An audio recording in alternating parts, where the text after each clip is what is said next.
The sun hung low in the sky, casting the hidden leaf village in hues of gold and crimson. Naruto Uzumaki trudged through the bustling streets, his head low and his heart heavy. The jeers and mocking laughter of the villagers echoed in his mind, their disdainful words cutting deeper than any blade. Today had been particularly cruel. A group of academy students had mocked him openly during training, and the instructors hadn't even bothered to intervene. His attempts to prove himself, to show his worth, had been met with scorn and failure. Tears pricked at the corners of his eyes as he wandered aimlessly. No matter how hard he tried, the villagers' hatred never waned.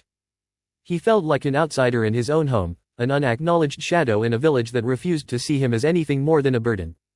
Driven by the need to escape, Naruto found himself at the edge of the Forest of Death, a place forbidden to all but the most seasoned shinobi. The forest loomed before him, dark and foreboding, its twisted trees stretching toward the heavens like skeletal hands. The villagers had always spoken of it in hushed tones, a place of danger and death. But to Naruto, it was a sanctuary, a place where he could be alone with his thoughts and away from the judgmental eyes of the world. With a deep breath, he stepped into the shadowy expanse. The oppressive silence of the forest was a stark contrast to the noise of the village. Here, he could breathe. Here, he could think. He wandered deeper and deeper, the dense canopy above swallowing the last rays of sunlight. Time seemed to lose all meaning as he meandered through the labyrinth of trees, his thoughts a chaotic swirl of anger, sadness, and frustration.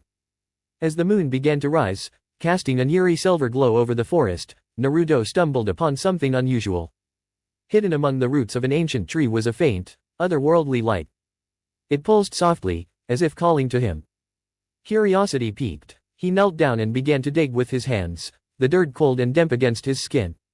Within moments, he uncovered a strange, glowing artifact. It was unlike anything he'd ever seen, a crystalline orb, its surface edged with intricate patterns that seemed to shift and change as he looked at them. The light it emitted was mesmerizing, a kaleidoscope of colors that danced and swirled in hypnotic patterns. Naruto reached out hesitantly, his fingers brushing against the smooth surface. The moment he made contact, a surge of energy shot through him, sending him sprawling backward. His vision blurred as his body convulsed, every nerve ending alight with an intense, alien sensation. It felt as though the very fabric of reality was unraveling around him, his mind flooded with images and sensations that defied comprehension. And then, just as suddenly as it had begun, it was over. Naruto lay on the ground, his chest heaving as he struggled to catch his breath. The artifact was gone, its light extinguished, leaving no trace of its existence. But something had changed. He could feel it. A strange warmth coursed through his veins, a power unlike anything he'd ever known. It was overwhelming, yet strangely comforting, as if it had always been a part of him, lying dormant until now. He stumbled to his feet, his legs shaky and unsteady. The forest seemed different now, its shadows less oppressive, its silence less foreboding. As he made his way back to the village, he couldn't shake the feeling that he was being watched, that the forest itself was alive and aware of his presence. When he finally emerged from the forest, the village was bathed in the pale light of the moon. Naruto's steps faltered as he approached the gates. Something was different. The air felt charged, the world around him sharper and more vibrant. He could see every detail, hear every sound with crystal clarity. His senses were heightened to an almost unbearable degree, and yet, it felt natural, as if this was how he was meant to experience the world. The next morning, Naruto awoke to find that his wounds from the previous day's training session had completely healed. There wasn't even a scar to mark where he'd been hurt. Puzzled but grateful, he shrugged it off as a lucky break and went about his day. But as the hours passed, strange things began to happen. Objects seemed to move on their own when he reached for them, his footsteps made no sound, and he could swear he'd seen his reflection in the mirror smirk at him when he wasn't smiling. At the academy, his newfound abilities became impossible to ignore. During a sparring session, he dodged every attack with uncanny precision, his movements fluid and effortless. His strikes were faster and more powerful than ever before, leaving his opponents reeling. Even Iruka-sensei, who had always been critical yet fair, looked at him with a mixture of awe and suspicion. "Naruto," Iruka said after the session, pulling him aside. What happened to you? You're not the same as you were yesterday." Naruto hesitated, unsure of how to explain what had happened in the forest. "I don't know, sensei," he said honestly. "I just feel different." Iruka studied him for a long moment before nodding. Be careful, Naruto. Whatever's going on, don't let it go to your head. Power can be a dangerous thing if you don't know how to control it. Naruto nodded, though he couldn't help but feel a spark of excitement. For the first time in his life, he felt special. Not as the village pariah, but as someone with potential, someone who could truly make a difference. He spent the next few days testing his limits, experimenting with his newfound abilities in secret. He discovered that he could manipulate objects with his mind, move faster than the eye could follow, and even sense the emotions of those around him. It was exhilarating, but also terrifying. The power seemed limitless, and he was only beginning to scratch the surface. As the days turned into weeks, Naruto's confidence grew. He began to stand up to the villagers who mocked him, their insults bouncing off him like raindrops on stone. He no longer sought their approval, no longer craved their acceptance. He had something far more valuable now, power. And with it, he would forge his own path, one that no one could take from him. But the power was not without its cost. Strange dreams began to plague his nights, visions of a vast, endless void filled with stars and galaxies. In the center of it all was a figure, its form shifting and changing, its presence both comforting and terrifying. The figure spoke to him in a language he couldn't understand, its voice a symphony of whispers and echoes. Yet, despite the incomprehensibility of the words, Naruto felt their meaning resonate deep within his soul. You are chosen, the voice seemed to say. The spark has been ignited. Embrace it. Naruto woke from these dreams with a sense of purpose he'd never known before. He began to delve deeper into his powers, pushing himself to the brink of exhaustion in his quest to understand and control them. The more he learned, the more he realized just how small and insignificant the village's petty concerns were in the grand scheme of things. He was no longer bound by their rules, their expectations. He was something greater, something beyond their comprehension. And yet, a part of him still longed for connection, for someone who could understand what he was going through. He found himself drawn to the outcasts and misfits of the village, those who, like him, had been overlooked and dismissed. He began to help them in small ways, using his powers to ease their burdens and protect them from harm. In doing so, he discovered a sense of fulfillment that no amount of power could provide. But the village's disdain for him did not wane. If anything, it grew stronger as rumors of his abilities began to spread. Whispers of demon blood and dark magic circulated among the villagers, their fear and suspicion feeding into their hatred. Naruto could feel their emotions like a physical weight, their anger and mistrust pressing down on him like a storm cloud. One fateful evening, as he walked through the village square, a group of men confronted him. Their faces were twisted with anger, their voices loud and accusatory. Demon brat, one of them shouted, stepping forward. We've had enough of your tricks. You're a menace to this village, and we won't stand for it any longer. Naruto's heart pounded in his chest, but he stood his ground. I haven't done anything wrong, he said, his voice steady despite the fear gnawing at him. I just want to be left alone. The man sneered. Left alone? So you can plot against us? We won't let you bring ruin to this village, monster. Before Naruto could respond, the man lunged at him, his fists raised. Time seemed to slow as Naruto's instincts took over. Without thinking, he raised his hand, and the man froze mid-strike, his body suspended in midair as if held by an invisible force. Gasps of shock and fear rippled through the crowd as Naruto lowered his hand, gently setting the man back on the ground.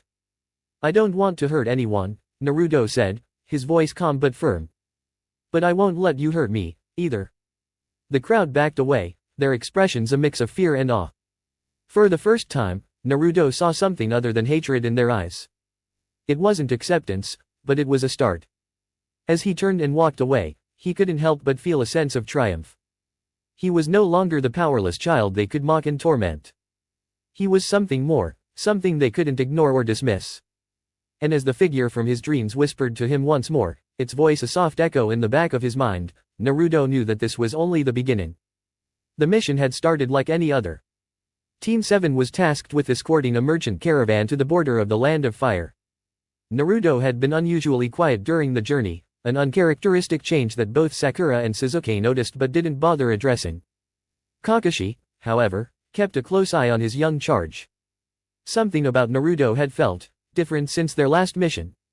It wasn't his typical exuberance or his usual pranks, it was something deeper. A tension in the air seemed to cling to the boy like a shroud. Naruto himself couldn't explain it. Ever since he had found the artifact in the forest of death, he felt strange. His thoughts were clearer, sharper, yet impossibly vast. He would catch glimpses of things he couldn't explain, flashes of places he'd never been, people he'd never met, and even versions of himself that were entirely foreign. At first, he dismissed them as daydreams or an overactive imagination. But as the visions grew more vivid, more persistent, he began to feel like he was losing his grip on reality. The caravan stopped for the night, and Naruto sat a little apart from the group, staring into the campfire. The flames danced and flickered, but to Naruto, they seemed to stretch endlessly into patterns he couldn't comprehend. For a brief moment, he thought he saw entire galaxies within the fire, spiraling stars and vast, empty voids. He blinked, and it was gone. Shaking his head, he muttered under his breath, "I'm losing it." "What's wrong with you, Dobe?" Sasuke's voice cut through the silence. He stood a few feet away, arms crossed, his usual scowl in place. "You've been acting weird all day." Naruto opened his mouth to retort but stopped himself. He didn't have the energy for one of their usual spats. "Nothing's wrong," he mumbled, looking away. Sasuke frowned, clearly unconvinced, but didn't press further.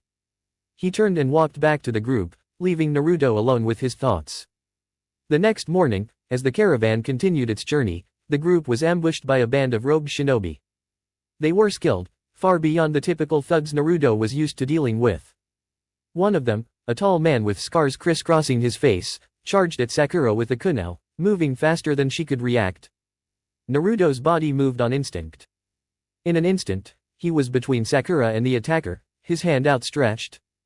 Time seemed to freeze. Naruto didn't know how or why, but the world around him slowed to a crawl. He could see every detail, the fear in Sakura's eyes, the vicious grin of the robed shinobi, the glint of sunlight on the kunai. Without thinking, Naruto pushed his hand forward, and reality seemed to ripple like water. The robed shinobi was suddenly flung backward as if struck by an invisible force, crashing into a tree with enough force to snap the trunk in half. The other attackers froze in shock, their eyes darting between Naruto and their fallen comrade. Even Kakashi, who had been locked in combat with another rogue, hesitated for a fraction of a second, his lone visible eye narrowing as he took in the scene. "Stay back!" Naruto shouted, his voice echoing unnaturally, as if it carried a power far beyond his own. The remaining attackers hesitated, clearly unnerved, before retreating into the forest. When the danger had passed, Kakashi approached Naruto cautiously. "Naruto, what just happened?" I don't know," Naruto stammered, his hands trembling. He looked down at them, expecting to see anything that could explain what he had just done. But there was nothing. No chakra surge, no jutsu seals. Just him. Sakura, still shaken, muttered, "That wasn't normal." What did you do?" "I said I don't know." Naruto snapped, more forcefully than he intended. Sakura flinched, and Naruto immediately regretted his tone. "I'm sorry," he muttered, stepping away from the group. I need to think." Kakashi didn't stop him, but his gaze lingered on Naruto as the boy walked away. Something wasn't right. And whatever it was far beyond anything Kakashi had seen before. Later that night, Naruto sat alone, away from the camp. The stars above seemed brighter than usual, almost too bright. He stared up at them, his mind racing. What had he done? How had he done it? The memory of the robed shinobi flying backward played on a loop in his mind. It hadn't felt like chakra. It had felt like something else. Something deeper, more primal. As he sat there, he felt a strange pull in his mind, like a whisper at the edge of his consciousness. Closing his eyes, he allowed himself to focus on it. And then, without warning, he was somewhere else. He was standing in a vast, empty void, the ground beneath him an infinite expanse of shimmering white. Before him stood a figure, or perhaps multiple figures, it was hard to tell. The being shifted constantly, its form impossible to pin down. It was simultaneously vast and intimate, incomprehensible yet familiar. Who are you?" Naruto asked, his voice trembling. The being's voice echoed in his mind, not as words but as pure understanding. "You are the one who has inherited the spark. The fragment of the beyond." What does that mean? Naruto demanded. What's happening to me? You are becoming more than what you were. More than what this world can contain. The being's presence grew heavier, pressing down on Naruto like a weight. But with this power comes responsibility. You must choose how to wield it. Before Naruto could respond, the vision ended, and he was back at the camp. His breathing was ragged, and his heart pounded in his chest. Whatever that was, it wasn't a dream. It was real. And it terrified him. The next day, the mission concluded without further incident, but Naruto's mind remained consumed by what had happened. When they returned to Konoha, Kakashi immediately reported the incident to the Hokage. Hiruzen listened carefully, his expression grave. Keep an eye on him, he instructed Kakashi. If this power is what I think it might be, we need to tread carefully. Meanwhile, Naruto began to notice other changes. He could hear thoughts, see glimpses of the future, and even sense the emotions of those around him. The visions of alternate realities grew stronger, and he often found himself questioning what was real. It was as if the boundaries of his existence were unraveling, and he wasn't sure how long he could hold on. But one thing was certain, whatever was happening to him, it was only the beginning. And the world would never be the same. The world had shifted for Naruto. He felt it in every glance, in every whisper that cut through the air as he walked the streets of Konoha. People who had once ignored him now stared with fear in their eyes, their hushed murmurs loud enough to reach his ears. Did you hear? They say he survived a wound that should have killed him. Not just that he stopped an enemy without even touching them. He's unnatural. Naruto's fists clenched as he walked past the crowd. He wasn't sure what hurt more, their words or the fact that they might be right. Something was changing inside him, something he couldn't fully understand or control. Every time he tried to recall the moment his powers activated, it was like grasping at smoke. The whispers in his head, the visions of infinite possibilities, the overwhelming knowledge of what could be, it was all too much. He wanted to talk to someone, to confide in someone who might understand. But who could he trust? Kakashi-sensei seemed suspicious of him. Sakura and Sasuke avoided him altogether, their discomfort palpable. And the Hokage? Naruto had overheard the hushed conversations between the old man and Kakashi, discussing whether his condition posed a danger to the village. It was during one such eavesdropping session that Naruto heard the name that made his blood run cold, Danzo. The council chamber was dimly lit, the shadows stretching long across the polished wooden floors.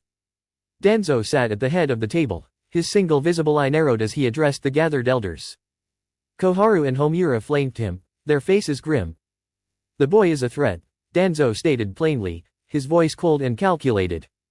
His abilities are unnatural and far beyond anything we've encountered before. He's no longer just a container for the Nine Tails, he's something far more dangerous. Hiruzen, seated across from him, sighed heavily. Naruto is still a child, Danzo. He's one of our own. A child. Danzo scoffed. A child who can warp reality itself? Who can heal from injuries that would kill any other shinobi? We cannot afford to ignore this. If he loses control, Konoha will burn. The room fell silent, the weight of his words settling over the council like a heavy fog. Finally, Koharu spoke. What do you propose, Danzo? Danzo's lips curved into a thin smile. We take him into custody. Place him under Root's care, where his powers can be studied and controlled. For the safety of the village. No. Hiruzen's voice rang out, his staff striking the floor with a sharp crack. Naruto is under my protection. I won't allow him to be treated like some experiment. And what happens when he turns against us, Hiruzen? Danzo pressed. When his power surpasses even yours. Well, you wait until it's too late. Hiruzen didn't answer, but the hesitation in his eyes didn't go unnoticed by Naruto, who had been listening just outside the door. Naruto's heart raced as he fled from the Hokage Tower, his mind a whirlwind of emotions. They were afraid of him. They wanted to control him. The people he had spent his life trying to protect, trying to prove himself to, saw him as nothing more than a threat.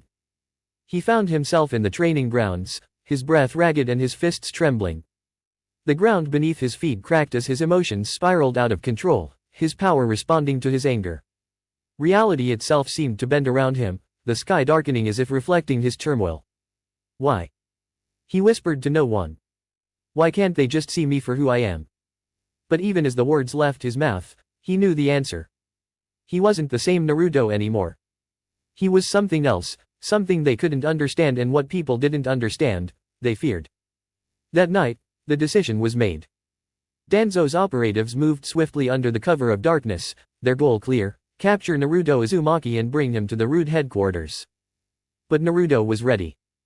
The first shinobi approached him in his apartment, their movements silent as shadows. Naruto felt them before they even entered, his senses heightened to a level that bordered on omniscience. Time slowed as he turned to face them, his blue eyes glowing faintly with an otherworldly light. "You're here for me," he said, his voice calm but laced with an edge of bitterness. The operative didn't answer, lunging at him with a kunai. But before he could reach him, the air around Naruto shimmered, and the man froze mid-step. Naruto stared at him, his emotions a storm of anger and sorrow. With a mere thought, he sent the man hurtling backward, crashing through the wall and into the street below. The commotion drew the attention of the other operatives, who converged on Naruto's location. But they were no match for him. Reality bent and twisted at his command, their attacks rendered useless before they even began. By the time the Hokage arrived, the street was a scene of chaos. Buildings were damaged, and Danzo's operatives lay scattered, unconscious but alive. Naruto stood at the center of it all, his expression unreadable. Hiruzen approached cautiously, his heart heavy with the sight of the boy he had sworn to protect. "Naruto, what have you done?" "They came for me," Naruto replied, his voice devoid of emotion. "They were going to take me away. Treat me like a weapon." Hiruzen closed his eyes, his shoulders sagging with the weight of the situation. "I didn't approve this." "You have to believe me, Naruto." "Do I?" Naruto's gaze bore into the Hokage, his eyes glowing once more. "Because it seems like everyone here wants me gone."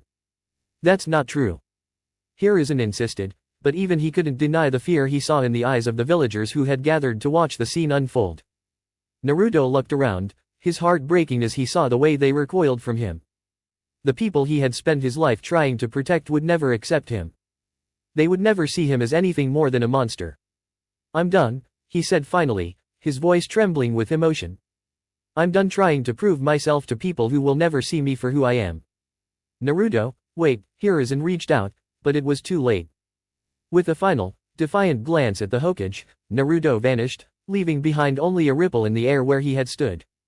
Naruto fled to the outskirts of the village, his mind racing. The weight of his power and the distrust of those around him pressed down on him like a physical burden. For the first time, he questioned whether he even belonged in Konoha. He found himself standing at the edge of a cliff, staring out at the vast expanse of the forest below.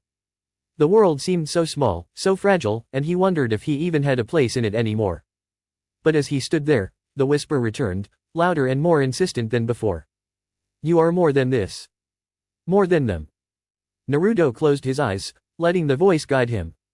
He didn't know where it would lead, but one thing was clear: he couldn't stay in Konoha. Not anymore. As dawn broke over the horizon, Naruto turned his back on the village he had once called home and stepped into the unknown, ready to forge his own path, one that would forever change the course of history.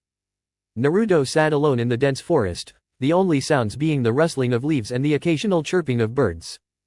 His journey away from Konoha had been aimless so far, but he didn't care. He needed space to think, to breathe, and most of all, to understand the immense power that coursed through him. The visions of infinite realities still plagued him, each one revealing potential futures, pasts, and possibilities. Some were beautiful, where he was accepted and loved; others were darker than he dared to imagine. It was like staring into an infinite abyss, one that constantly reminded him of how insignificant yet overwhelming he had become. As he sat, the air around him began to shift. A faint hum resonated through the atmosphere, growing louder with each passing moment. Naruto's body tensed instinctively, his senses screaming that something was approaching. His gaze snapped upward, and there, descending from the sky, was a figure draped in flowing white robes with a horn-like appendage protruding from their forehead. The figure's pale, featureless eyes locked onto Naruto, and he felt a pressure unlike anything he had experienced before. It wasn't just power, it was something far more ancient, far more alien. "You," the figure spoke, their voice echoing unnaturally. "You are the source of the disturbance." Naruto rose to his feet, his fists clenched. "Who the hell are you? What do you want?" The figure floated gracefully to the ground, their expression unreadable. I am Seiryu of the Otsutsuki clan. I've come to investigate an anomaly within this dimension, an anomaly that appears to be you. Naruto's mind raced. He had never heard of the Otsutsuki clan before, but something about the name sent a chill down his spine. Anomaly? What are you talking about? Seiryu tilted his head slightly. The balance of dimensions is delicate, and your existence has thrown it into disarray. Such power cannot go unchecked. His tone grew colder. You will either submit to the Otsutsuki or be eradicated. Naruto's eyes narrowed. He wasn't sure what this man was capable of, but the way he spoke ignited a fire within him. Submit? To you? Not a chance. Without warning, Seiryu moved. His speed was unimaginable, and in an instant, he was in front of Naruto, his hand outstretched to grab him. But just as quickly, Naruto's body shimmered, and he reappeared several feet away, his glowing eyes blazing with energy. Seiryu paused, his brows furrowing. Impressive. But do you truly understand the power you wield? I'm still figuring that out, Naruto admitted, his voice low. But if you're here to threaten me, you're about to regret it. The forest erupted into chaos as the two clashed.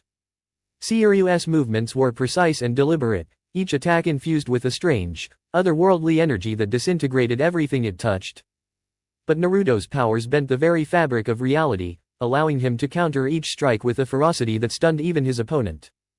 Seiryu hurled a barrage of glowing projectiles toward Naruto, each one crackling with destructive energy. Naruto raised his hand, and the air around him rippled as the projectiles slowed to a halt mid-air before disintegrating into nothingness. You manipulate reality itself, Seiryu remarked, his tone laced with curiosity. Fascinating. But such power is wasted on someone so unrefined. Naruto's anger flared, and the ground beneath him cracked as his energy surged. You think you're better than me? Let's see how you handle this. With a roar, Naruto unleashed a wave of energy that tore through the forest, reducing everything in its path to rubble. Seiryu dodged effortlessly, reappearing behind Naruto and striking him with a palm thrust that sent him hurtling into a nearby cliffside. Naruto groaned as he pulled himself from the debris, his body glowing faintly as it healed from the impact. He wiped the blood from his mouth and glared at Seiryu, who remained calm and composed. Is this all you're capable of? Seiryu taunted. You may be powerful, but you lack discipline. That will be your downfall. Naruto didn't respond with words. Instead, he focused, tapping into the endless well of power within him. The air around him seemed to warp and shimmer as he summoned the full extent of his abilities. With a snap of his fingers, the battlefield transformed, the forest replaced by a barren wasteland. Seiryu's eyes widened slightly. A pocket dimension. You're more dangerous than I thought. Before Seiryu could react, Naruto appeared behind him, delivering a devastating punch that sent the Otsutsuki crashing into the ground. Naruto didn't let up, unleashing a relentless barrage of attacks that left Seiryu struggling to keep up. But the Otsutsuki was not so easily defeated. With a burst of energy, Seiryu repelled Naruto's assault, rising to his feet with a renewed intensity. Enough games, he declared, his form glowing with a blinding light. You will face the full might of the Otsutsuki. Naruto braced himself as Seiryu unleashed a devastating attack, a beam of pure energy that threatened to annihilate everything in its path. But Naruto's powers flared, and with a mere thought, he redirected the beam into the sky, where it dissipated harmlessly. Seiryu stared at Naruto, his expression unreadable. You truly are an anomaly, he said, almost in awe. But this is far from over. The Otsutsuki clan will not ignore your existence. They will come for you, and when they do, even your power may not be enough. With that, Seiryu vanished, leaving Naruto alone in the desolate wasteland he had created. Naruto sank to his knees, his body trembling from the intensity of the battle. He had won, but the victory felt hollow. The Otsutsuki clan was out there, and they saw him as a threat. For the first time, Naruto truly understood the scope of his power and the danger it brought. As he sat in silence, the voice in his head returned, more insistent than ever. You are destined for more than this, Naruto. You are beyond their comprehension, beyond their reach. But to survive, you must embrace what you are. No hesitation, no mercy. Naruto closed his eyes, the weight of the voice's words sinking in. He didn't know what the future held, but one thing was clear, the Otsutsuki clan had marked him, and the path ahead would be one of endless conflict. And yet, as he rose to his feet, a spark of determination lit within him. He wouldn't run. He wouldn't hide. If the Otsutsuki wanted a fight, he would give them one and he would show them the true extent of his power. With a final glance at the shattered landscape, Naruto turned and began walking, his resolve stronger than ever. He wasn't just an anomaly. He was a force of nature, and he would carve his own path no matter what stood in his way. Naruto walked through the streets of the utopian world he had unintentionally created, his steps slow and heavy with uncertainty. The village was perfect, more perfect than anything he had ever dreamed. The villagers smiled warmly at him, their faces lit with admiration and love. Gone were the hateful glares and whispered curses that had defined his childhood. Children laughed, shinobi trained with camaraderie instead of rivalry, and the Hokage's office buzzed with efficient, harmonious activity. It was a world free of conflict, suffering, and despair. A world where peace reigned, and everyone seemed genuinely happy. Yet, as Naruto wandered, his unease grew. Something felt wrong. At Ichiraku Ramen, Toka greeted him with a grin, placing a steaming bowl of his favorite miso ramen on the counter. Naruto. Good to see you. Eat up, my boy. Naruto nodded, forcing a smile as he sat down. Thanks, old man. He took a bite, but the taste was off. It wasn't bad, it was exactly how he remembered it. But that was the problem. It was too perfect, too predictable. There was no spark of individuality, no sign of effort or care. It was as if everything in this world existed solely to please him. Is something wrong, Naruto? Ayame asked, her voice sweet and concerned. He shook his head, putting on a grin. Nah, it's great. But his heart wasn't in it. He finished his meal quickly and left, the unease gnawing at him. As he walked, Naruto passed Team 7, who were sparring in a training ground. Kakashi, Sakura, and even Sasuke all looked up and waved at him, their expressions devoid of any tension or hostility. Sasuke, who in the real world carried the weight of revenge and bitterness, now wore a carefree smile. Naruto, come train with us. Sasuke called, his tone cheerful. Naruto hesitated. This was what he had always wanted, a Sasuke who wasn't consumed by hatred, a team that worked together without conflict. And yet, it felt hollow. Forced. He raised a hand in a half-hearted wave before turning away. Sorry, guys. I've got something to do. As he left, he heard their voices fade into the background, their laughter and camaraderie sounding more like a scripted play than genuine interaction. Naruto retreated to a quiet hill overlooking the village. He sat under a tree, his thoughts swirling. What is this place? He muttered to himself. Why does it feel so fake? You already know the answer, a voice echoed in his mind. It was the Beyonder's voice, calm and powerful. This world is a reflection of your desires, a manifestation of your deepest longing for peace and acceptance. Naruto clenched his fists. But it's not real. They're not real. They're just puppets, aren't they? Not entirely, the Beyonder replied. They are as real as you wish them to be. But their happiness, their actions, their very existence are tied to your will. They have no true agency. They are a utopia, but at the cost of free will. Naruto's chest tightened. He had wanted peace desperately, with every fiber of his being. But was this peace worth it? Was a world without conflict, without pain, truly a world worth living in? What's the point of this place if it's all fake? He asked aloud, his voice trembling with frustration. That is for you to decide, the Beyonder said. With your power, you can shape reality itself. You can create a world free of pain, or you can let chaos and suffering persist. The choice is yours, Naruto Uzumaki. But remember, true peace is never without cost. Naruto spent the next few days exploring his creation, hoping to find anything that would feel genuine. He visited the academy, where Irakal was teaching a classroom full of eager students. He walked through the marketplace, where merchants sold goods with smiles on their faces. He even visited his parents, Minato and Kushina, who embraced him warmly and praised him for his accomplishments. But none of it felt real. Every interaction, every smile, every kind word felt like it was scripted to please him. Even his parents, whose love he had craved his entire life, seemed like mere echoes of what they should have been. Their warmth was hollow, their affection shallow. One night, Naruto sat alone in the Hokage's office, staring out at the perfect village he had created. The moon hung high in the sky, its light casting a serene glow over the peaceful streets. But instead of feeling pride or contentment, Naruto felt an overwhelming sense of loneliness. "This isn't what I wanted," he whispered, his voice barely audible. "Then what do you want?" the Beyonder's voice asked. Naruto closed his eyes, his mind racing. What did he want? Peace? Acceptance? Love? All of those things had been given to him in this world, and yet he felt emptier than ever. Was it because this peace was artificial? Because the people around him had no choice but to love and accept him? "I want a world where people can choose," he said finally. "A world where peace is real, where people are happy because they want to be, not because I made them." "That is a noble desire," the Beyonder replied. "But such a world is fraught with challenges. Conflict, pain, and suffering will always exist where there is free will. Are you prepared to face that reality?" Naruto opened his eyes, his gaze steely. "I don't want a perfect world if it means taking away people's freedom. I'll find another way." The decision weighed heavily on him, but Naruto knew what he had to do.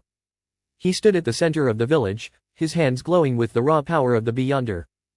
The villagers gathered around him, their faces filled with admiration and curiosity. "Thank you all for everything," Naruto said, his voice steady. "But this isn't right. This world, it's not real. And I can't live in a world where no one has a choice." The villagers murmured in confusion, but Naruto ignored them. He focused, channeling his energy to dismantle the utopia he had created. The world around him began to shimmer and fade, the perfect streets and buildings dissolving into nothingness. As the village disappeared, Naruto found himself standing alone in the middle of a vast, empty void. He felt a pang of sorrow, knowing he had destroyed the only place where he had ever felt accepted. But he also felt a sense of resolve. He had made the right choice. The Beyonder's voice echoed once more. "You have chosen freedom over perfection. A wise decision, but one that will bring you great pain." Naruto smirked, his eyes burning with determination. "Pain's nothing new to me. I'll take it over a fake world any day." With a wave of his hand, Naruto opened a portal back to the real world. As he stepped through, he felt a surge of energy, his resolve stronger than ever. He didn't know what the future held, but he was ready to face it on his terms. Naruto stood atop the Hokage monument, the night air cold against his skin as he gazed down at the village he once called home. The moonlight illuminated the empty streets of Konoha, but Naruto could feel the tension brewing beneath the surface. Whispers of fear had spread like wildfire. He knew the council had convened behind closed doors, plotting in secret. Their unease was palpable. He closed his eyes, taking a deep breath, trying to steady the storm of emotions raging inside him. "Why?" he whispered to himself. "Why do they always turn against me?" It wasn't long before the answer came. He didn't need the Beyonder's omniscience to figure it out. Fear. Fear of his power, fear of what they didn't understand. The same fear that had caused the villagers to hate and ostracize him as a child. Only now, it wasn't insults and glares, it was something far more sinister. The attack came without warning. Naruto had just returned to his apartment, the silence of the night broken by the rustling of leaves outside his window. Before he could react, the room was filled with masked Anbu operatives, their kunai gleaming in the dim light. "Naruto Uzumaki," one of them declared, his voice cold and detached. "By order of the council, you are to be subdued and detained. Resist, and we will be forced to eliminate you." Naruto froze, disbelief washing over him. "Detained? For what? What have I done?" "You are a danger to Konoha," another Anbu said, stepping forward. "Your powers are uncontrollable. For the safety of the village, you must be stopped." Naruto's eyes narrowed, a bitter laugh escaping his lips. "Stopped? You mean killed, don't you?" He looked around the room, his anger simmering beneath the surface. "After everything I've done for this village, this is how you repay me?" The Anbu didn't answer. They moved in unison, their kunai and jutsu aimed at Naruto. He raised his hands defensively, his instincts taking over. But as the first attack came, something inside him snapped. Time froze. The world around Naruto went completely still. The Anbu operatives were frozen mid-strike, their bodies suspended in the air like statues. The flickering light of the street lamp outside his window froze in place, casting eerie shadows across the room. Naruto's breathing was heavy, his hands trembling as he looked around. He hadn't meant to do it, hadn't even realized he could. But in his desperation, his power had acted on its own. He stepped forward, walking among the frozen Umbu. Their eyes were wide with fear, their faces locked in expressions of determination and dread. Naruto's heart pounded in his chest as he realized the truth. They weren't just frozen, they were completely erased from the flow of time. They no longer existed in any meaningful sense. Why? Naruto whispered again, his voice shaken. Why do you make me do this? He clenched his fists, the overwhelming power surging through him. He had never felt so alone, so betrayed. With a wave of his hand, he dissolved the frozen Umbu into nothingness, their bodies disintegrating like dust in the wind. Word of the incident spread quickly. The next day, the village was in an uproar. The Hokage's office was filled with shouting as the council demanded action. Danzo, his voice calm but filled with malice, took the lead. This is precisely what I warned you about, Danzo said, his single visible eye narrowing. Naruto Uzumaki is no longer a mere shinobi. He is a god among mortals, a threat to the very existence of Konoha. We must act now, before it's too late. Tsunade slammed her fist onto her desk, cracking the wood. You think I haven't noticed what's happening, Danzo? Do you think I'm blind? Naruto didn't ask for this power, and he's done nothing but protect this village. Protect it? Danzo scoffed. He erased an entire squad of Umbu. If he can do that without a second thought, what's stopping him from erasing the entire village? Tsunade glared at him, but she couldn't deny the fear creeping into her own heart. The reports from the surviving Umbu were chilling. Naruto hadn't used chakra or any known jutsu, he had simply willed them out of existence.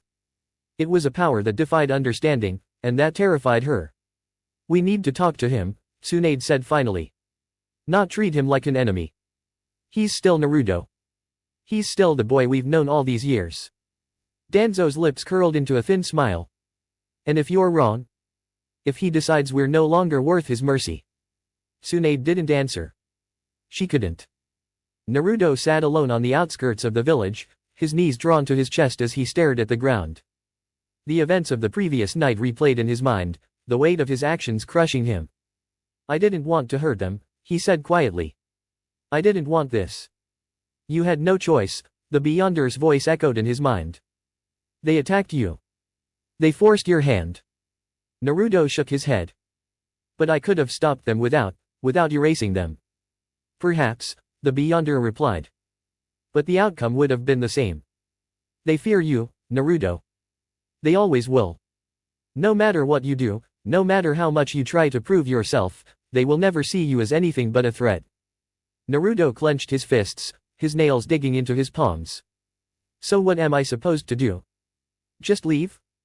Let them hate me. Leaving is one option, the Beyonder said. But you are not obligated to limit yourself to their narrow perception. You have the power to reshape the world. To create a reality where you are no longer a threat, but a god they revere. Naruto's eyes burned with frustration. He didn't want to be feared. He didn't want to be worshipped. He just wanted to be accepted. Maybe I should just destroy it all, he muttered. End this cycle of hatred once and for all. You could, the Beyonder said. But that is not who you are. You still care for them, despite their betrayal. Naruto sighed, his shoulders slumping. I don't know what to do. You will find your path, the Beyonder said. But know this, the village will not stop. As long as you remain, they will see you as a threat. You must decide whether to fight for their acceptance, or leave them behind. That night, Naruto returned to the village, walking through the empty streets. He could feel the eyes of the villagers on him, their fear like a tangible weight pressing down on him. He ignored them, heading straight for the Hokage's office. Tsunade was waiting for him, her expression a mix of relief and concern. Naruto, she said softly. We need to talk. I know, he said, his voice calm but cold. But first, I need to know something. Are you with me, or against me? Tsunade's heart ached at the pain in his voice. Naruto, I've always been with you. But you have to understand, people are scared. They don't understand your power, and that makes them act out of fear. And what about you? Naruto asked, his gaze piercing. Do you fear me too? Tsunade hesitated, her silence speaking volumes. Naruto nodded, a bitter smile on his lips. That's what I thought. Without another word, he turned and walked away, leaving Tsunade alone in her office. As he stepped out into the night, he made a decision. If Konoha couldn't accept him for who he was, then he would leave. He would find his own path, free from their fear and betrayal. And if they ever came after him again, he would not hold back. Naruto stood at the gates of Konoha, the moon casting a pale glow over his figure. He took one last look at the village that had been his home, his heart a swirling storm of emotions. Nostalgia, bitterness, and longing warred within him, but his resolve remained unshaken. He adjusted the straps of his pack, took a deep breath, and stepped forward. The gates closed behind him with a soft creak, marking the beginning of a journey that would change the fate of the world. The night air was cool as he walked down the dirt path, his thoughts drifting to everything that had led him to this moment. He thought of the villagers who had hated him, the friends who had turned away, and the leaders who had betrayed his trust. He thought of the Anbu he had erased and the power he now wielded. He wondered if leaving was the right choice, but deep down, he knew it was the only one. He couldn't stay in a place that saw him as a monster. Naruto's first destination was the Land of Waves. Memories of his first mission with Team 7 came rushing back as he crossed the familiar bridge. The village had changed since then, thriving under the leadership of Tashina and his family. As he walked through the streets, he noticed the smiles on the villagers' faces, a stark contrast to the tension and fear he had left behind in Konoha. He met Tashina at the town square, the old bridge builder's face lighting up with recognition. Naruto! Tashina exclaimed, pulling him into a rough hug. It's been years, boy. Look at you stronger than ever, I bet. Naruto smiled faintly, the warmth of the welcome easing the weight on his shoulders. It's good to see you, Tashina. The village looks amazing. It's thanks to you, Tashina said, his voice thick with gratitude. If it weren't for you and your team, none of this would have been possible. Naruto stayed in the Land of Waves for a week, helping with repairs to the bridge and spending time with Tashina's family. For a brief moment, he felt at peace, but he knew it couldn't last. The villagers' kindness only reminded him of what he had lost. When he finally left, he promised himself he wouldn't look back. As Naruto traveled further from Konoha, his fame, or infamy spread. Stories of the boy who had erased an entire squad of Anbu reached every corner of the shinobi world. Some saw him as a threat, a demon who needed to be stopped. Others saw him as a god, a being of unparalleled power who could reshape the world. It wasn't long before the first challengers appeared. A group of rogue shinobi ambushed Naruto in a dense forest. They were remnants of the Akatsuki, eager to test their strength against the god of Konoha. Naruto stood in the clearing, his expression calm as the rogues surrounded him. You're the one they're all talking about, one of them sneered. Naruto Uzumaki, the boy with the power of a god. Let's see how strong you really are. Naruto didn't respond. He simply raised his hand, and the air around him shimmered. In an instant, the rogues were gone, erased from existence without so much as a scream. Naruto lowered his hand, his heart heavy. He had hoped for a challenge, something to distract him from the emptiness he felt. Instead, it was just more blood on his hands. Naruto's journey took him to the Land of Iron, a place untouched by the wars of the shinobi world. The samurai there lived by a strict code of honor, their discipline and skill unmatched. Naruto sought an audience with Mifune, the leader of the samurai, hoping to learn from their ways. Mifune was wary of Naruto at first, his hand never far from the hilt of his sword. But as they spoke, he saw the pain in Naruto's eyes and the weight he carried. Mifune agreed to train him, teaching him the principles of Bushido and the art of the sword. For months, Naruto trained with the samurai, honing his skills and learning to control his power. He found solace in the simplicity of their way of life, their focus on discipline and honor. But even here, he couldn't escape his past. One night, a messenger from Konoha arrived, begging him to return. The village was in turmoil, the council divided over how to handle his absence. Some wanted him back, others wanted him dead. Naruto refused. Konoha made their choice, he said, his voice cold. Now I'm making mine. As Naruto continued his journey, he began to attract followers. Some were outcasts like him, drawn to his strength and vision. Others were warriors who had grown disillusioned with the shinobi system and sought a new path. They called themselves the Sons of the Sky, a name that reflected their desire to rise above the conflicts that plagued the world. Naruto was reluctant to lead at first, but he couldn't deny the pull of their loyalty. He shared his vision with them, a world free of hatred and suffering, a world where power wasn't feared but respected. Together, they traveled from village to village, spreading their message and gathering support. Not everyone welcomed them. In the Land of Lightning, the Raikage declared Naruto an enemy of the state, accusing him of inciting rebellion. The Raikage himself led an army to confront Naruto, his lightning-charged fists crackling with power. Naruto met the Raikage on the battlefield, his followers watching from a distance. The two clashed with earth-shattering force, their battle leaving the ground scorched and the air thick with electricity. But no matter how powerful the Raikage's attacks were, they couldn't touch Naruto. With a single gesture, Naruto froze the Raikage in time, his lightning dissipating into the void. "I don't want to kill you," Naruto said, his voice calm but firm. "But I will if you don't stand down." The Raikage glared at him, his pride warring with his fear. In the end, he lowered his fists, acknowledging Naruto's power. It was the first of many battles Naruto would face, each one testing his resolve and pushing him closer to his goal. Naruto's journey wasn't just about power, it was about understanding. He sought out the hidden villages, the war-torn lands, and the forgotten corners of the world, trying to make sense of humanity's flaws. He saw the greed, the hatred, and the fear that drove people to violence. But he also saw moments of kindness, acts of bravery, and the unyielding hope that kept people going. It was this duality that troubled him most. Could he truly save the world, or was it doomed to repeat its mistakes? As he stood on the edge of a cliff, looking out at the horizon, he wondered if his power was a gift or a curse. The Beyonder's voice echoed in his mind, a reminder of the choice he had to make. "Save them or destroy them," the Beyonder said. "The choice is yours." Naruto clenched his fists, his resolve hardening. He didn't have all the answers yet, but he knew one thing for certain: he wouldn't let the world dictate his fate. He would forge his own path, and no one, not even the gods themselves, would stand in his way. The skies above the elemental nations began to shift unnaturally, a foreboding omen that did not go unnoticed by those who gazed upward. Far beyond the comprehension of most mortals, the Otsutsuki clan convened within an ethereal plane. Their celestial forms hovered amidst swirling galaxies, their luminous eyes filled with unease. The council of their most elite members had been called, and at its center stood Escalating Otsutsuki, his usually calm demeanor edged with irritation. "This, child," Escalating spat, his voice reverberating across the plane, "has become an anomaly, a crack in the foundation of our order. His power rivals our own. Perhaps even exceeds it."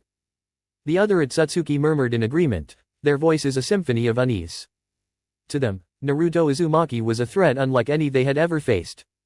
His ability to bend reality itself was not only dangerous but unpredictable. The Beyonder's essence within him had fundamentally altered the balance of their multiversal dominion. "We must act before he grows beyond our reach," said Kinshiki, his enormous frame emanating raw power. "This boy is not bound by the laws of our universe. If left unchecked, he could unravel everything we've built." Another Otsutsuki, smaller but more cunning, raised a hand. "Send the vanguard. Test him. Should he prove resistant, we will bring the full force of the clan upon him." Escalating nodded solemnly, his eyes narrowing. "It is decided. Begin preparations for war. If this Naruto Uzumaki seeks to challenge the gods, we will remind him why we hold dominion over all creation." Naruto stood in the center of a barren wasteland, the ground scorched and cracked beneath his feet. Around him swirled a maelstrom of energy, the air heavy with the weight of his experiments. He raised a hand, and the very fabric of reality began to twist. A shimmering portal appeared before him, revealing a dimension bathed in golden light. It was a paradise of his own making, a realm where the laws of nature bent to his will. He stepped through the portal, his senses immediately assaulted by the perfection of the world he had created. Mountains glistened like gemstones, rivers shimmered with liquid silver, and the sky was a kaleidoscope of colors that shifted with his emotions. But despite its beauty, the realm felt hollow to him, too perfect, too artificial. Naruto sighed, his golden eyes scanning the horizon. "This isn't enough," he muttered. "A world like this, it has no soul. No struggle. No meaning." He clenched his fists, the golden realm collapsing into nothingness as he returned to the wasteland. He had been experimenting with his powers ever since leaving Konoha, testing the limits of what he could create and destroy. Yet each creation left him feeling emptier. The question gnawed at him: what was the point of his power if he couldn't use it to create something truly lasting?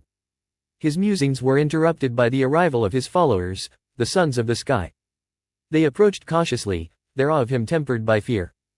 Among them was Riku, a former monk who had become one of Naruto's most loyal confidants. "Lord Naruto," Rika said, bowing deeply. "Our scouts report strange activity near the borders of the Land of Wind. Entire regions have been erased. We believe it may be connected to the otsutsuki. Naruto's eyes narrowed. He had been expecting the otsutsuki to make their move eventually. Their arrogance wouldn't allow them to ignore someone who had disrupted the balance of their multiversal control. "Prepare everyone," Naruto said, his voice calm but firm. "If the otsutsuki want a war, they'll get one. But we'll fight on our terms, not theirs." The first wave of the otsutsuki vanguard arrived in the Land of Wind like a storm. Their immense power reduced entire towns to rubble in mere moments, and their presence caused panic to spread like wildfire. Naruto's followers, though strong, were no match for the celestial invaders. Naruto arrived on the battlefield alone, his golden eyes glowing with a fierce light. The vanguard halted their assault as he appeared, their leader stepping forward. He was a towering figure clad in white robes, his face expressionless but his aura radiating immense power. "You are Naruto Uzumaki," the leader said, his voice devoid of emotion.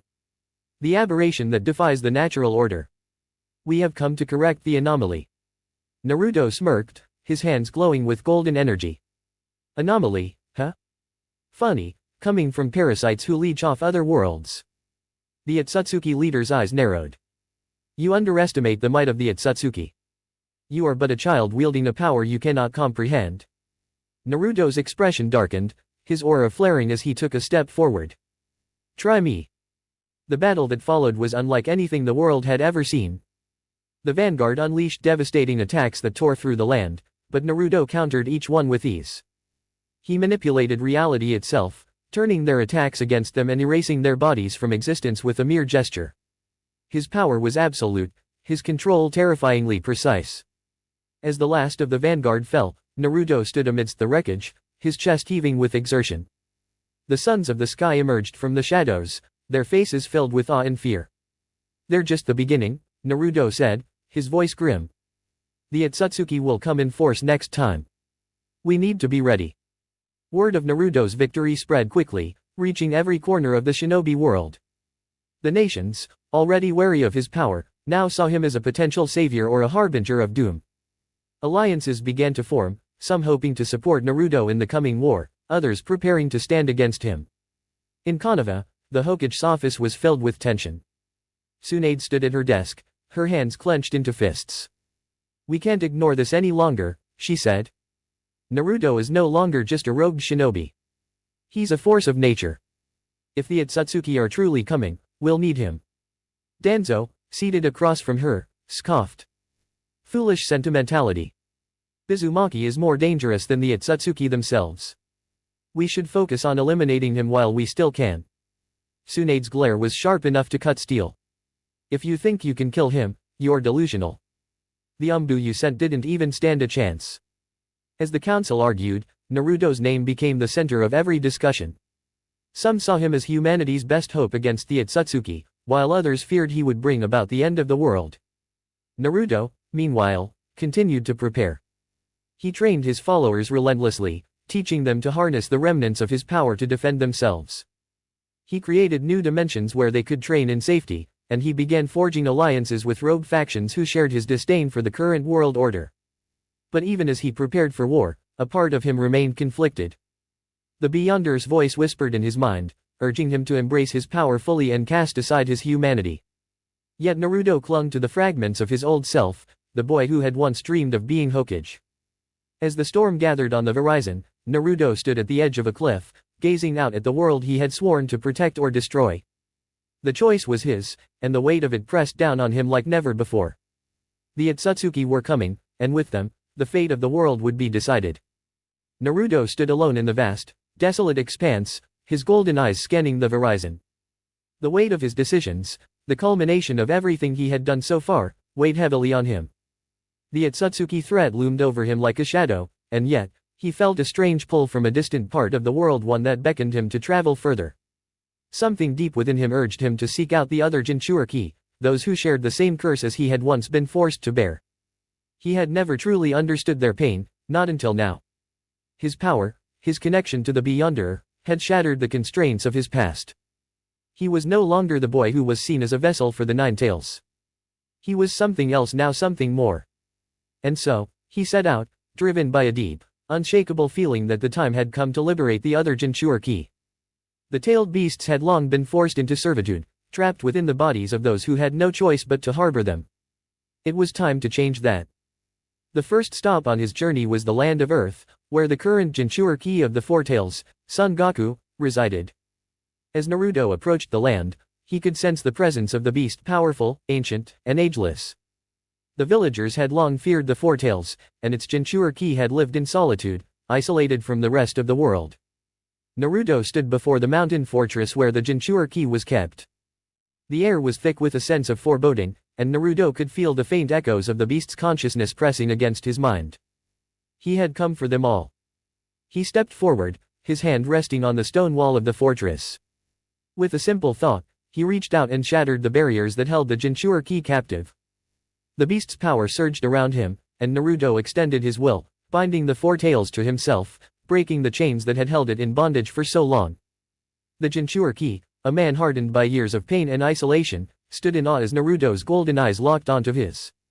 "You're free," Naruto said softly. "No more chains. No more slavery."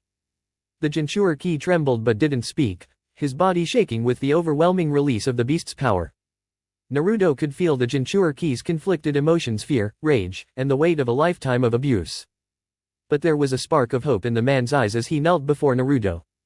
"Thank you," the Jinchuriki whispered. Naruto nodded, his heart heavy with the knowledge that the beast's liberation was just the beginning. There were others out there more who needed him. With a single gesture, he opened a rift in reality and disappeared, taking the Four Tails with him, bound not as a prisoner, but as an ally. Next, Naruto traveled to the land of the water, seeking out the Jinchuriki of the Five Tails, Kokyo. Unlike the others, this Jinchuriki was not kept in a prison but was instead forced to endure endless suffering in a remote village, surrounded by isolation and mistreatment. Naruto could sense the beast's power, lurking beneath the surface, and as he approached the village, the air itself seemed to grow heavier with the oppressive weight of the Five Tails' presence. The villagers feared the Five Tails, just as they had feared the Nine Tails, and the Jinchuriki had been abandoned by his own family. Naruto could sense the bitterness in the Jinchuriki's heart, the hatred for the world that had cast him aside. Without hesitation, Naruto teleported directly to the heart of the village. His presence alone sent ripples through the very fabric of reality, causing the villagers to panic as the earth trembled beneath their feet. Naruto's eyes flashed with golden intensity, and he reached out, shattering the containment seals that had kept Kokyo trapped. The Jinchuriki, a tall, lean man with a hardened expression, stood in shock as Naruto approached him. The bond between them was instantaneous, and Naruto felt the Five Tails' energy surge toward him, offering its power without resistance. Naruto extended his hand, and in that moment, Kokyo's chains broke, and the Jinchuriki was free. For the first time in his life, the Jinchuriki of the Five Tails saw the world not as a prison but as a place of possibility. He looked at Naruto with a mixture of awe and disbelief, his voice a mere whisper. "I'm free." Naruto nodded, his heart heavy with understanding. "You don't have to carry this burden anymore. You're not alone anymore." The Jinchuriki slowly stood, his eyes filled with gratitude as he bowed to Naruto. "I owe you everything." Naruto gave him a reassuring smile, one that spoke volumes of the bond they now shared. "We're in this together now." With a wave of his hand, Naruto opened another rift, pulling both Kokyo and the beast's former host into a new reality, one free from the shackles of their past. Naruto's journey continued, and with each new encounter, he found himself drawn deeper into the lives of the Jinchuriki and their tailed beasts. He moved through the lands with purpose, traveling to the land of lightning to free the Jinchuriki of the Eight Tails, Jayaki. There, he encountered a powerful warrior, one who had long ago accepted his role as the host of the Eight Tails. But even as he stood beside the beast, Naruto could sense the sorrow that plagued his heart. The Jinchur key of the Eight Tails had been an unwilling vessel for the beast for as long as he could remember, and despite his strength, he was forever chained to the creature. But Naruto could sense a glimmer of hope within him just as he had with the others. Naruto approached the Jinchur key and, with a flake of his wrist, shattered the barriers that held Jyaki's power in check. For the first time in his life, the Jinchur key of the Eight Tails was free of the creature's influence. "You're free now," Naruto said, his voice calm but filled with conviction. "No more chains. No more control." The Jinchur key bowed deeply, his eyes filled with gratitude. "Thank you. You've given me a chance at a life I thought I'd never have." Naruto smiled, offering a hand to the Jinchur key. "It's just the beginning. We all deserve a chance to choose our own path." With each tailed beast he freed, Naruto grew more powerful, and his influence spread like wildfire. The Jinchur key and their beasts no longer viewed him as a mere vessel but as a leader, a figure of strength who had freed them from their torment. They pledged their loyalty to him, not because of his power, but because he had shown them a path to freedom. Yet, even as Naruto formed these new bonds, a dark shadow loomed over him. The shinobi world looked upon him with increasing fear. What he had done was unprecedented. He had not only liberated the tailed beasts from their hosts, but he had also given them the freedom to choose their own fates. This act, however, sent shockwaves through the shinobi world. The power of the tailed beasts was a central aspect of the world's balance. With the beasts now free, the political structure of the shinobi nations was thrown into chaos. Naruto's actions were seen not as an act of compassion, but as a destabilizing force, one that could lead to the destruction of the fragile peace that had held the nations together. The village of Konoha, in particular, watched with growing fear. The council, still led by Danzo, saw Naruto as an existential threat. His power, combined with the loyalty of the tailed beasts, meant that he could destroy everything they had worked to protect. In the darkness of the Hokage's office, Tsunade sat with a solemn expression, her gaze fixed on the letter she had just received. It was from Naruto. "We have to stop him," Danzo's voice cut through the silence. "If we don't, the world will collapse. He has become too powerful." Tsunade looked down at the letter, her heart heavy. Naruto's words haunted her, as he had written of his decision to walk away from the world he had once known to build something new. To create a world where freedom was not just a privilege for the few, but a birthright for all. But that was a vision that would shake the foundation of everything. Tsunade closed her eyes. "He's no longer the boy we knew. He's something else entirely." The skies over the 5 great shinobi nations grew heavy with the threat of war. The world, once again, found itself at the brink of conflict, only this time, the cause was something far more ominous than the petty skirmishes of old. Naruto, the child of prophecy, the vessel of unimaginable power, had become an uncontrollable force, and the leaders of the 5 great nations feared that his unchecked strength would dismantle everything they had worked to preserve. At a secret meeting held within the confines of the Hokage's office, the heads of the 5 nations convened. The room was tense, filled with silent anxiety and the weight of a decision that would forever alter the course of history. Tsunade, now struggling with the enormity of Naruto's power, stood at the head of the table, her hands clenched tightly in front of her. "This cannot continue," Tsunade said, her voice low but resolute. "Naruto is no longer the boy we raised. He's something else. Something dangerous." Sitting to her right was the Raikage, his expression grim. "We all know what he is capable of. The tailed beasts, his control over reality itself. He's beyond anything we've ever seen before. He's a threat to every nation." The Tsuchikage, an elderly man with wisdom in his eyes, spoke next, his tone serious. "We must act quickly before his influence spreads any further. If he can control the tailed beasts, who knows what else he can do? We've seen the reports, the destruction of entire villages, the bending of reality. He cannot be allowed to continue unchecked." The Kazekage, a stoic and calculating man, looked up from the map of the shinobi world spread before him. "An alliance of the 5 great nations is our only chance. We will combine our forces, our strongest shinobi, and take him down before he becomes a threat to all of us." Tsunade nodded in agreement. "The time for diplomacy is over. Naruto has made it clear that he will not return to the village. He has turned his back on Konoha, on all of us. He has become a force that cannot be reasoned with. We must act decisively."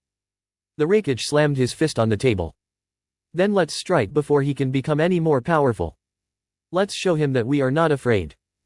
The leaders of the 5 nations agreed on a single course of action, an all-out assault on Naruto, using their combined forces to eliminate the growing threat he represented. They would call upon their greatest shinobi, their top warriors, to take down the man who had once been their ally. The plan was set in motion, and the shinobi began to mobilize. Naruto stood on a cliff overlooking the vast landscape before him. He could feel the disturbance in the air, the ripples of intent, the whispers of an approaching storm. He had long since abandoned Konoha, but the village had not forgotten him. And neither had the world. The alliance of the 5 great nations had come together, united in their fear and determination to bring him down. For the first time since his awakening, Naruto felt the weight of the world pressing in on him. He had once thought of Konoha as his home, but that was before he had seen the truth of his own power, before he had realized that the village and the world would never truly accept him as he was. Now, he was something else, a being beyond their understanding, and that terrified them. But Naruto was not afraid. He had already made his choice. The world could fear him, could try to destroy him, but it would not change who he was. It would not change the path he had chosen. As the clouds above darkened, Naruto closed his eyes and took a deep breath. He felt the pull of his power, the unyielding force of the Beyonder within him, ready to be unleashed.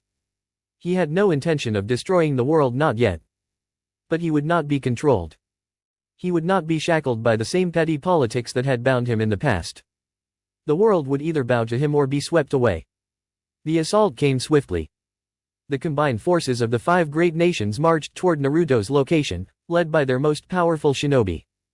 The Raikage, with his immense strength and lightning-fast reflexes, took the lead, his chakra crackling with fury. Behind him, the Tsuchikage, with his earth-shattering techniques, and the Kazekage, a master of sand, followed closely. The last to arrive was the Hokage, Tsunade, who had come not as an enemy, but as the leader of the village she had once called home. They stood together, united by a common goal, to bring Naruto down. Naruto did not move as they approached. He stood still, his golden eyes fixed on the approaching army. He could feel their intent, their desperation, their fear. It was almost pathetic. "You've come," Naruto said, his voice carrying across the field. "Did you think I would cower before you? Did you think you could control me?" The Raikage stepped forward, his massive fists crackling with lightning. "We've given you every chance, Naruto. But now, you've become a danger to us all. This ends today." Naruto's eyes narrowed, and a dark smile crept across his face. "You don't understand, do you? You can't control me. You never could." With a simple thought, Naruto extended his hand, and the ground beneath them trembled. A massive barrier of energy erupted around him, pushing back the approaching army with a single wave of his will. The shinobi stopped in their tracks, stunned by the sheer force of his power. "This is your last chance," Naruto called out, his voice growing more intense. "Leave. Now. Or I will make you understand why no one has the power to stop me." The Raikage surged forward, his body surrounded by a crackling aura of lightning. "Then we'll see if your power is enough to stand against us," he roared, charging at Naruto with a speed that would have left any other shinobi in the dust. Naruto's golden eyes flashed, and in an instant, time itself seemed to freeze. The Raikage's attack came to a halt, his body suspended in midair. Naruto extended his hand and, with a flick of his wrist, shattered the Raikage's lightning-infused chakra, rendering the attack useless. The Raikage fell to the ground, his body trembling with the shock of having been outclassed so easily. But Naruto did not stop there. He moved with terrifying speed, appearing before the Raikage in the blink of an eye. A single glance from Naruto was enough to send the Raikage flying backward, his body slamming into the earth with a force that left a crater in its wake. The Tsuchikage and Kazekage both lunged forward at the same time, their combined attacks aiming to overwhelm Naruto. But again, he was faster. With a wave of his hand, Naruto twisted the very fabric of reality around them. The Tsuchikage's earthen projectiles turned to dust in midair, and the Kazekage's sand was frozen in place, unable to move as if it had been turned to stone. Naruto's power was absolute. The attacks of the 5 great nations were meaningless before him. The world itself bent to his will. Tsunade stood at the back, watching in silent horror as her comrades were effortlessly defeated. She had hoped, prayed, that Naruto might still have some connection to the boy she had known. But the man before her was no longer the child she had once raised. He was something far more dangerous. Naruto turned his gaze toward her, and for a brief moment, their eyes met. There was no anger in his expression, only the cold, unyielding certainty that he was untouchable. You should leave, Tsunade, he said softly, his voice carrying a strange sadness. Before it's too late. Tsunade clenched her fists, tears threatening to spill from her eyes. She knew what he was capable of, but part of her still wanted to believe that there was something left in him, the boy who had dreamed of becoming Hokage, who had fought for his village. But there was nothing left. With a heavy heart, Tsunade turned and motioned for the remaining shinobi to retreat.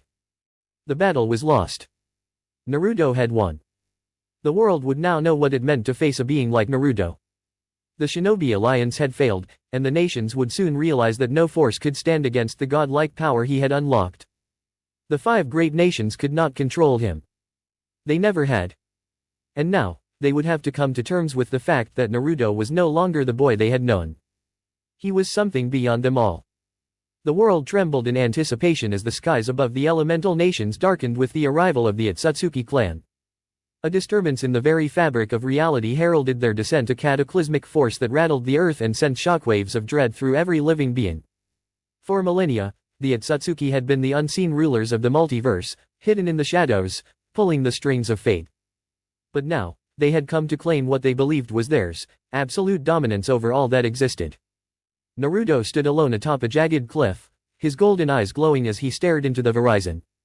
He felt the vibrations in the air, the pressure of an approaching storm that promised destruction. The Otsutsuki had made their move. For a moment, his mind wandered to the few moments of peace he had tried to carve for himself. His power had allowed him to create a world where he was revered, feared, and untouchable. But it was never enough. Deep down, Naruto knew that his path, once filled with promise and hope, was now irrevocably tied to the chaos he had unleashed. He had transcended the world he had once known, and no one would ever accept him, not the villagers, not the nations, not even the gods. He had been born a weapon, and now the universe would bear witness to his rise as its true ruler. But Naruto was not without his doubts. Even as his power surged like a tidal wave, a part of him couldn't shake the feeling that he was being drawn into a greater conflict, one he had no control over. The Otsutsuki had arrived, not as conquerors, but as rivals. And in their eyes, only one supreme being could exist in the multiverse. The leader of the Otsutsuki clan, a being named as Heike Otsutsuki, emerged from the shimmering rift in the sky, flanked by his most powerful warriors. He was a towering figure, his pale skin gleaming like moonlight, and his eyes, black with red irises, were filled with an ancient malice. The air around him rippled with an oppressive energy that pressed against the land like the weight of 1,000 suns. Naruto Uzumaki, his Heike's voice boomed, carrying with it the unmistakable authority of a god. I have heard of your power, your rise to the pinnacle of existence. But you are no different from the others. You are a mere pawn in the grand scheme of the multiverse. And I, as Heike Otsutsuki, will not allow a mere mortal to claim supremacy over all that exists. Naruto's golden eyes narrowed as he faced the Otsutsuki leader. His gaze was unwavering, and his expression remained calm, despite the overwhelming power emanating from his Heike.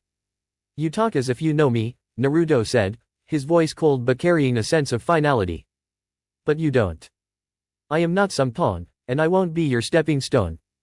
If you think you can defeat me, then you are sorely mistaken. His Heike smirked, his eyes flickering with the promise of divine wrath. You don't understand, boy. You've only scratched the surface of true power. I have seen the depths of the multiverse, and I have ruled over countless worlds. Your power, no matter how vast, is nothing compared to mine. The Otsutsuki will reign supreme, and you will be nothing more than a forgotten legend. Naruto's gaze hardened. Then let's see if your legend is worth remembering. With a thought, Naruto extended his hand, and the world around him twisted. Time and space warped, and the very air seemed to bend to his will. The ground beneath his feet cracked and shattered, and the atmosphere shimmered as though it were a veil pulled taut over the cosmos. His power surged, filling the land with an energy so pure, so overwhelming, that the sky itself seemed to tremble in fear. His Heike's eyes widened ever so slightly. He had felt the potency of Naruto's abilities before, but to witness them in action was something entirely different. Naruto's control over reality, his command of space-time, was beyond anything his Heike had ever encountered. With a flick of his wrist, Naruto sent a pulse of energy that shattered the space around Izhiki. The otsutsuki leader's form flickered, and in a moment, he disappeared, reappearing in an instant to avoid the attack. He had used his ability to manipulate space, but even he was forced to acknowledge the raw power radiating from Naruto. Impressive, Izhiki mused, but you still do not understand the nature of true power. The otsutsuki are not bound by the limits of mere mortals. We exist outside of time and space. We are the architects of creation. Naruto's expression was one of determination. He had no interest in the otsutsuki's grandiose talk of creation and dominion. His eyes flashed with a golden light as he extended his hand once more, causing the very fabric of reality to shudder. I don't care about your architects, Naruto said, his voice unwavering. I care about freedom. The freedom to choose my own path, to decide what happens in my world. And that freedom doesn't come from a god or a clan, it comes from me. Izhiki's face twisted into a snarl. Foolish mortal. You think you can challenge the otsutsuki? You are nothing but a child with a god's power. You are a threat to the balance of the multiverse. And I will eliminate you, here and now. The otsutsuki warriors, who had been observing the confrontation, moved in unison, their chakra flaring as they prepared to strike. Naruto, however, was already one step ahead. His power surged, and with a single motion, he tore open a rift in space, sending a massive pulse of energy toward the otsutsuki warriors. The impact was devastating. The force of the attack sent shockwaves through the land, and the ground cracked open, swallowing entire mountains in its wake. The otsutsuki warriors struggled to maintain their ground, their bodies twisting and warping under the pressure of Naruto's energy. Izhiki, seeing his forces falter, growled in frustration. Enough. You dare challenge us? I will show you the true meaning of power. Izhiki raised his hand, and the space around him trembled as he began to channel an immense amount of chakra. A dark aura surrounded him, and his eyes glowed with a malicious energy. The air grew heavy with his presence as he prepared to unleash the full extent of his abilities. Naruto's golden eyes gleamed, and with a single thought, he amplified his own power. The energy he controlled surged, colliding with Izhiki's attack in a cataclysmic clash. The resulting explosion shook the earth, and the heavens themselves seemed to crack under the force. For a moment, the world fell silent, as though holding its breath in anticipation of what would come next. The dust cleared, revealing the figures of Naruto and Izhiki, standing amidst the devastation, their powers colliding in an eternal struggle for dominance. Izhiki, breathing heavily, stood at the center of the wreckage, his body cracked and scorched from the exchange. You are strong, Naruto Uzumaki. But you cannot win. The otsutsuki are eternal. We have no equal. Naruto stood tall, his form radiating power, yet his gaze was calm, unfazed by the battle. We'll see about that. With a roar, Naruto's power surged again, his aura burning with the intensity of 1,000 suns. He summoned a massive energy sphere, a manifestation of his will that dwarfed anything the otsutsuki had ever witnessed. I will be the one who decides the fate of this world, Naruto declared. And I will not bow to anyone, not even to gods. The energy sphere in his hand pulsed with unimaginable force, ready to be unleashed upon the otsutsuki and all who stood in his way. The clash between Naruto and the otsutsuki had begun, and the multiverse itself would bear witness to their conflict, to battle for supremacy, for the future of all creation. But in Naruto's heart, there was only one certainty: this war would be fought on his terms, and no one, not even the otsutsuki, could take away his power. The skies above the elemental nations raged with the energy of the ongoing battle. Clouds churned, torn apart by the raw force of the conflict. Time and space itself seemed to distort with every strike exchanged between Naruto and Izhiki otsutsuki, whose clash had escalated into a full-scale war across dimensions. The world around them was crumbling, mountains shattered, rivers reversed course, and the very ground split beneath their feet. This was no ordinary battle, it was a cosmic struggle for control, a fight for the fate of not just this world, but the entire multiverse. Naruto's eyes burned with a golden fury, his power swelling around him like a consuming storm. He had already pushed himself beyond the limits of what any mortal should be able to achieve, yet Izhiki was a foe unlike any he had faced before. The otsutsuki leader stood resolute, his body flickering in and out of existence as he used his formidable space-time manipulation abilities to evade Naruto's strikes. You are strong, Uzumaki, Izhiki's voice boomed through the distortion of the battlefield, his calm demeanor betraying no fear. But you are nothing compared to the otsutsuki. We are eternal, and we will reshape this multiverse to our will. There is no place for you here. Naruto's golden eyes narrowed, his hands clenched into fists as his chakra spiraled violently around him. The raw energy threatened to tear apart the very fabric of reality. I don't care about your eternity, he spat. This world is mine to shape. I will not let you destroy it. With a single thought, Naruto ripped a rift through space, creating a massive portal. The world around him seemed to warp and distort as he stepped through the tear in reality, moving faster than the eye could follow. Izhiki blinked, his expression unchanged, and he followed, appearing on the other side in an instant, as though space itself had no meaning to him. Their battle carried on across multiple dimensions, shifting with each movement, as if they were no longer bound by the laws of the world. Time slowed, stopped, and rewound, each second in this warping space seemingly stretched into eternity. Naruto's power surged with every passing moment, as he bent the world to his will. Time rewound, buildings rebuilt, landscapes shattered and reformed under his command. Izhiki, for all his power, struggled to keep up with the pace of the battle. Every time he thought he had gained an upper hand, Naruto would shift the battlefield, altering its very structure. The otsutsuki leader was forced to adapt, to fight without relying solely on his immense power, instead using his intellect to outmaneuver his opponent. Naruto's form flickered as he propelled himself toward Izhiki, his energy forming into a massive vortex of chakra, capable of obliterating everything in its path. The otsutsuki leader raised his hand, and space around him contorted as he summoned a barrier, a shifting wall of energy designed to deflect Naruto's attack. But Naruto was already ahead of him. With a thought, he altered the flow of time around him, accelerating his movements beyond the limits of normal perception.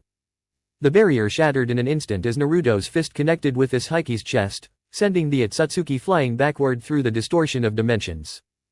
The impact left a massive shockwave, the force of which threatened to tear apart the rift itself. Izhiki grunted as he recovered, his form flickering once again as he vanished, only to reappear behind Naruto in the blink of an eye. He struck with brutal precision, his body shifting through space with an elegance that seemed almost unnatural. But Naruto was ready. His eyes glowed brighter than ever, and a barrier of pure energy erupted from his body, repelling Izhiki's attack with ease. The otsutsuki leader recoiled, his eyes flashing with something akin to surprise. Impressive, but it will take more than that to defeat me. Naruto's smile was cold, his gaze unshaken. Then keep up. He surged forward, his energy forming a massive sphere of concentrated chakra that crackled with unimaginable power. The air itself screamed in protest as he hurled it toward Izhiki, sending a pulse of energy so powerful it distorted the very fabric of space-time. Izhiki raised his hand, trying to manipulate the space around the attack, but Naruto had anticipated this. The sphere expanded rapidly, engulfing the otsutsuki leader's defenses and pushing him back. With a roar, Izhiki forced his way through the blast, his body torn and bloodied, but his spirit unbroken. The otsutsuki leader's eyes flared with an ancient, overwhelming power. I will not be defeated by a mortal, he hissed, his form flickering as he gathered his energy. In an instant, he disappeared again, only to reappear above Naruto, sending a deadly barrage of space-time distortions that tore at the fabric of reality. Naruto twisted, his golden aura flaring as he manipulated the space around him to shift and counteract Izhiki's attacks. With each strike, time slowed and warped, the very ground buckling under the pressure of their fight. The battle was not just a contest of strength, it was a contest of wills, of the ability to reshape the very universe itself. For every step Naruto took, Izhiki was right behind him, countering with unimaginable precision. It became clear to Naruto that his adversary was not merely a god in power, but one of intellect and mastery over the very forces that governed existence. Yet, even as their powers clashed, Naruto could feel something deep within him, something primal, something that surged with every moment. He was not just fighting for the world he had left behind, but for the very future of existence itself. You are nothing. Izhiki roared, his eyes blazing with fury. You cannot defeat me. I am beyond you. Naruto's grin widened, his eyes burning with golden fire. We'll see about that. In that moment, everything shifted. Time itself seemed to freeze as Naruto unleashed the full extent of his power, his chakra surging beyond anything he had ever done before. Reality bent and broke at his command, the world around them flickering as it tried to hold together.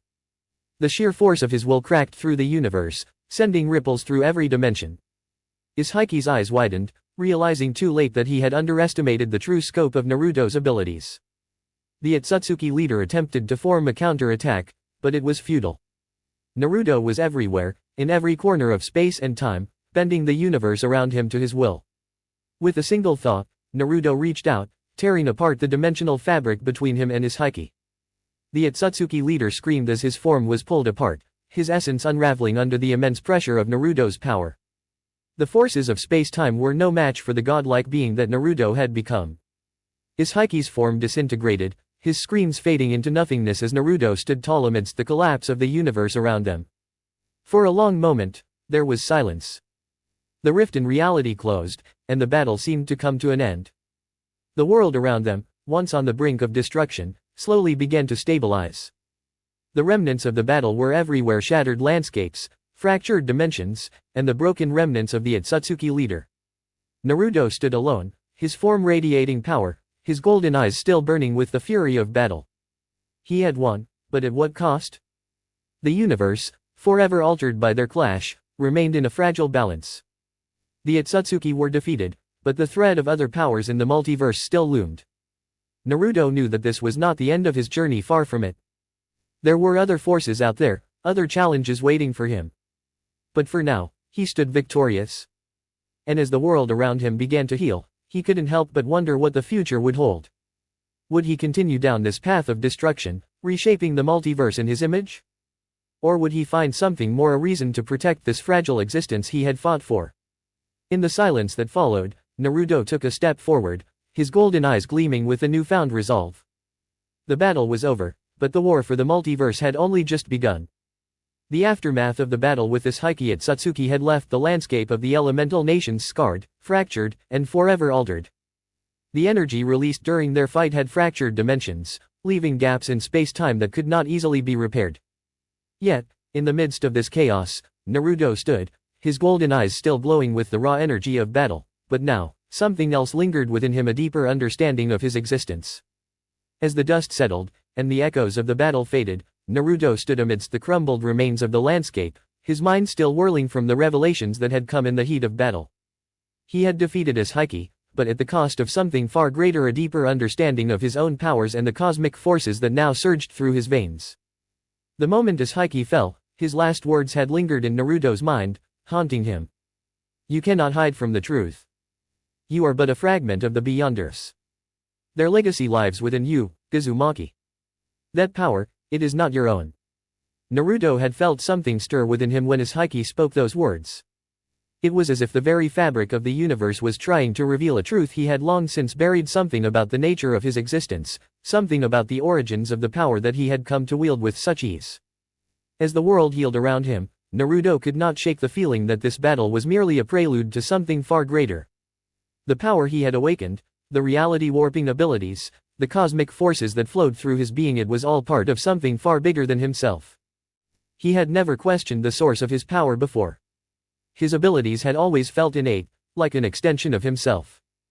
But now, with the knowledge of the otsutsuki's interest in his power, he realized that there was something he did not understand, something deep within him that tied him to the very fabric of the multiverse. It was then, as Naruto stood alone on the desolate battlefield, that a voice echoed in his mind. It was not a voice he recognized, but one that was ancient, deep, and filled with knowledge that spanned beyond the very boundaries of the universe itself. You seek answers, Uzumaki, the voice intoned, its tone both distant and familiar, as if it existed both within and outside of him. The truth you seek is older than time, older than the world you know. You are but a fragment of something far greater, a piece of a being that existed outside the multiverse. Naruto's heart skipped a beat. His eyes narrowed, his hand instinctively going to the forehead protector that bore the symbol of his village, the village he had left behind. Who are you? He demanded, his voice tinged with the weight of his questions. What are you talking about? The voice replied, its tone gentle but firm. I am the echo of the Beyonders, the beings who once existed beyond the boundaries of the multiverse. You, Uzumaki Naruto, are the last remnant of their legacy. The power you wield, the abilities that defy the laws of reality, these are the fragments of their existence, the remnants of their true nature. You are the final heir to their cosmic essence. Naruto stood still, his mind racing. The words echoed in his thoughts, but the meaning was elusive. The Beyonders. He repeated, as if testing the name. Who were they? And how did I become this? The voice responded, its tone heavy with the weight of ancient knowledge. The Beyonders were cosmic beings, entities who existed outside the multiverse. They were neither gods nor mortals, they were creators and destroyers in equal measure.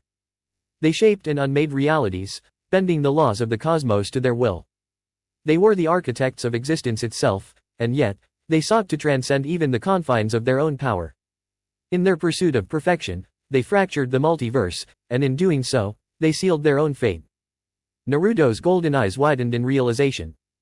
So, I'm a part of them? Their power is inside me. Yes, the voice confirmed. You are the last fragment of their existence, the final vestige of their power. The otsutsuki seek your power because they believe that by obtaining it, they can ascend to a state of omnipotence. But they do not understand the true nature of the Beyonders, nor the cost of such power. You, Uzumaki Naruto, have the potential to reshape the multiverse in ways that no one, not even the otsutsuki, can fathom. But with that power comes great responsibility and great danger. Naruto's fists clenched at his sides. He had always known that his power was immense, but to learn that it was tied to beings of such unimaginable scale, it was overwhelming. He was no longer just a shinobi, a ninja in a world that followed certain rules. He was something more, something that existed beyond the comprehension of the people he had once called family. But this knowledge raised new questions. Why me? Naruto asked, his voice shaking slightly with the weight of the truth he had just learned. Why did the Beyonders leave their power inside me? And why is the otsutsuki after it? The Beyonders did not choose you, Uzumaki, the voice explained. You were born into this power by chance. Their legacy, their essence, has been passed down through the ages, and you are the one who holds the last fragment. The otsutsuki seek to claim it for themselves because they believe that by merging with the power of the Beyonders, they can become the supreme rulers of the multiverse.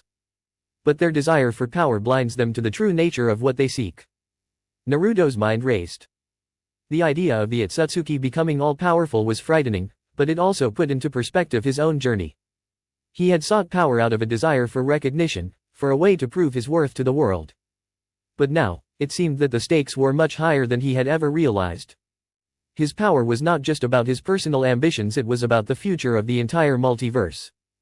Then what am I supposed to do? Naruto asked, his voice filled with uncertainty. I didn't ask for this power. I didn't ask to be some cosmic being's heir. The voice was silent for a moment before replying. The path you choose is your own, Uzumaki. But be warned, the power you possess is not something to be wielded lightly.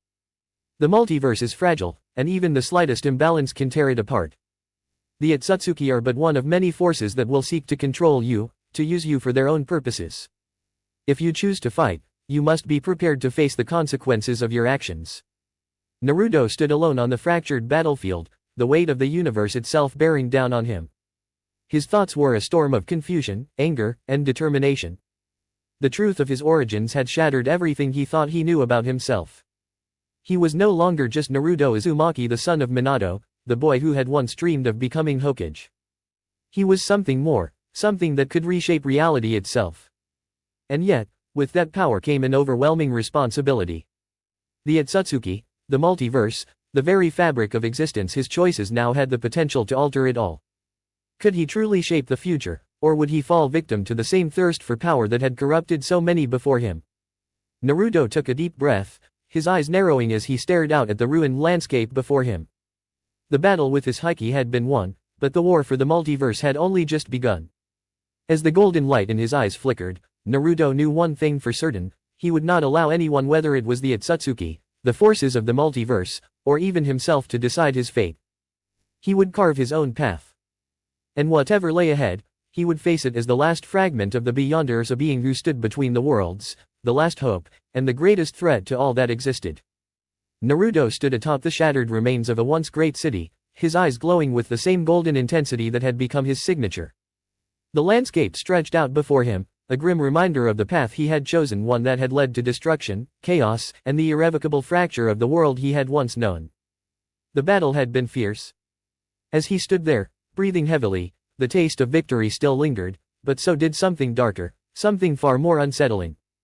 The power he had wielded, the raw cosmic energy that surged through his veins, had left him feeling hollow, like a shell of the person he used to be.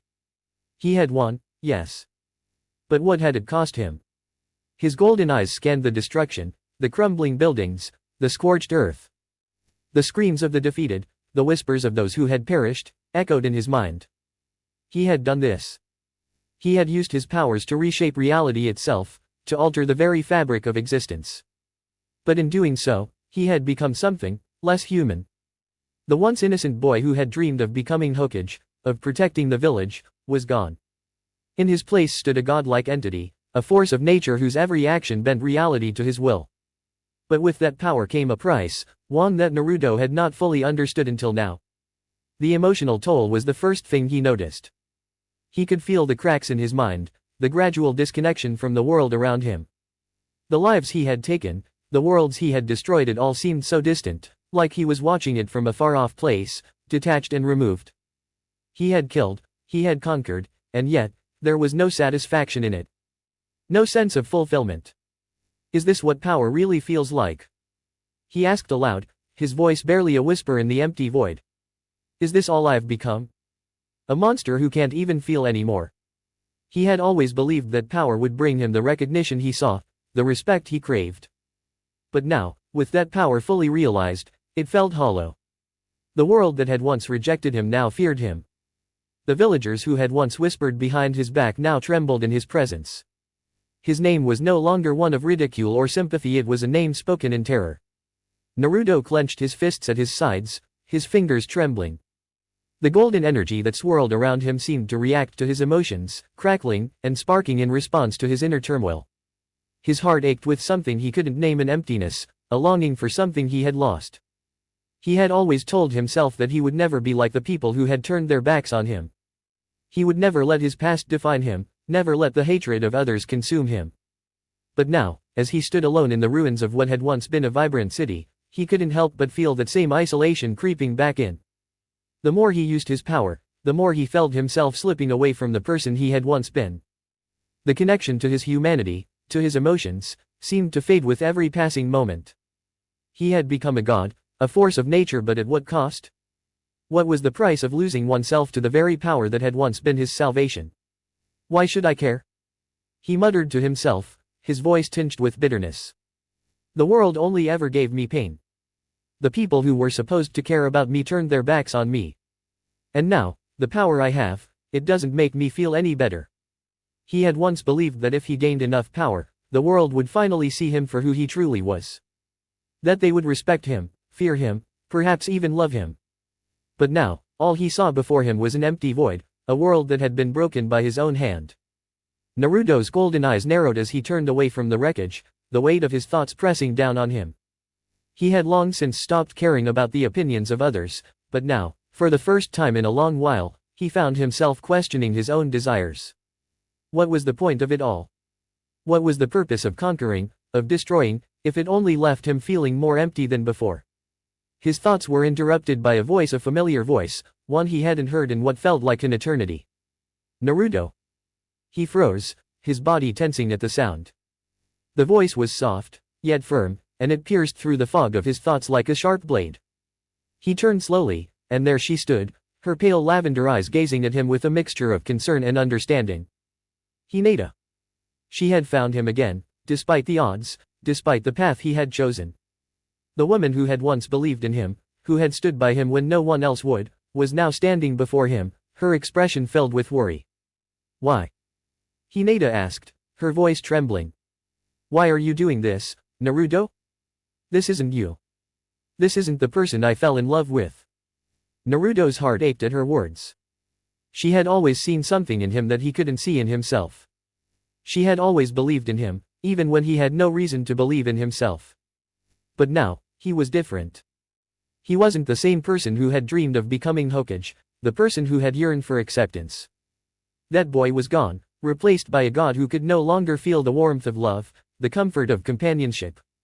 I don't know anymore, Hinata, Naruto said, his voice hollow. I don't know who I am. I don't know what I'm supposed to be. All I've ever done is fight. All I've ever done is destroy. And for what? For who? Hinata stepped forward, her eyes filled with tears. You're still Naruto. You're still the person who protected the village, who cared about others. You're still the person who dreamed of a better world. You can still be that person, Naruto. You don't have to lose yourself to this power. Naruto shook his head, the golden light in his eyes flickering with a mix of anger and frustration. You don't understand, Hinata. This power, it changes everything. I can't go back to the way I was. I can't be that person anymore. Hinata reached out, her hand trembling as she gently cupped his face, her thumb brushing against his cheek. I don't care about the power, Naruto. I care about you. I care about the person you are inside. I know you're still in there. You're still the man I fell in love with, the one who cared about the world, the one who fought for others. Naruto's chest tightened as he stared into her eyes, the weight of her words sinking deep into his soul. He had always believed that he was alone in this world, that no one could ever understand him. But Hinata had always been there, always believed in him, even when he couldn't believe in himself. I don't want to lose myself, Hinata, Naruto whispered, his voice breaking. But I don't know if I can stop. This power, it feels like it's controlling me now, not the other way around. Hinata's grip tightened, and she pulled him into a tender embrace. You're not alone, Naruto. You don't have to carry this burden by yourself. We'll figure it out together. You don't have to be a monster. Naruto closed his eyes, his heart pounding in his chest. For the first time in a long while, he allowed himself to feel something that wasn't numb, something that wasn't filled with anger or frustration. He allowed himself to feel the warmth of her touch, the gentleness of her love. But even as he held her, he knew that the path ahead of him was uncertain. The power he had gained, the weight of his choices, the cost of his actions, it was all too much. He had already crossed a line that could never be uncrossed. And as much as he wanted to believe that he could find redemption, he couldn't shake the feeling that the darkness within him was slowly consuming him from the inside out. But for now, he allowed himself to hold on to the one thing that still kept him grounded, Hinata. And for the first time in a long time, he allowed himself to believe that maybe, just maybe, there was still a chance for him to find his way back. But deep down, he knew that the cost of his power was far greater than he had ever imagined. And the road to redemption, if it even existed, would be a long and treacherous one. The void of space crackled as the final blow landed. The Otsutsuki leader's immense form faltered, his once proud stance now crumbling beneath the weight of Naruto's unimaginable power. The earth around them shattered as the very fabric of reality twisted, bending, and breaking with every pulse of Naruto's aura. Naruto stood at the center of the destruction, his golden eyes glowing with the intensity of an unstoppable force.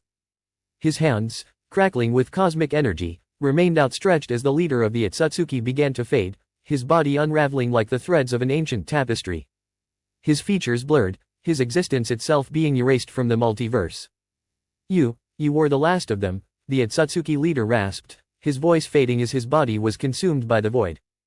The end of everything has arrived. Naruto didn't respond. His heart was heavy, weighed down by something he couldn't name. His powers had brought him to the pinnacle of existence, but in the end, there was no one left to challenge him, no adversary worthy of his strength.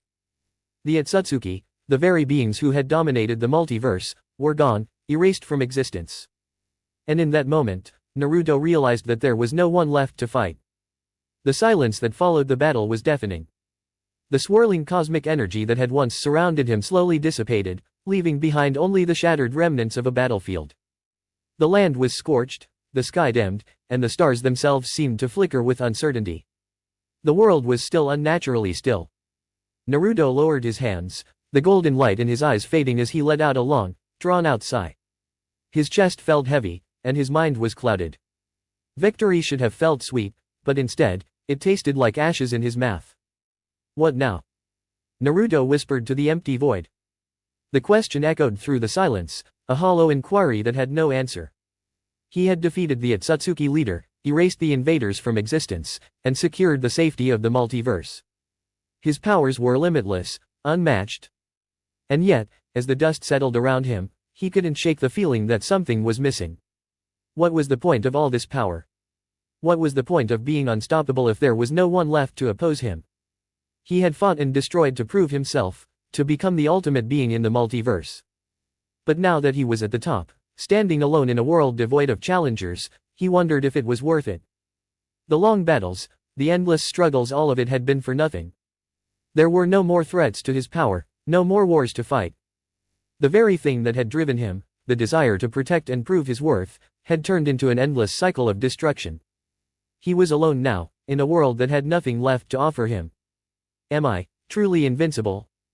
Naruto mused aloud, his voice almost a whisper, as if the universe itself might answer him.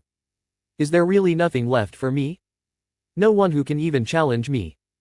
His golden eyes narrowed as he gazed out into the vast emptiness, the remnants of the battle fading into nothingness.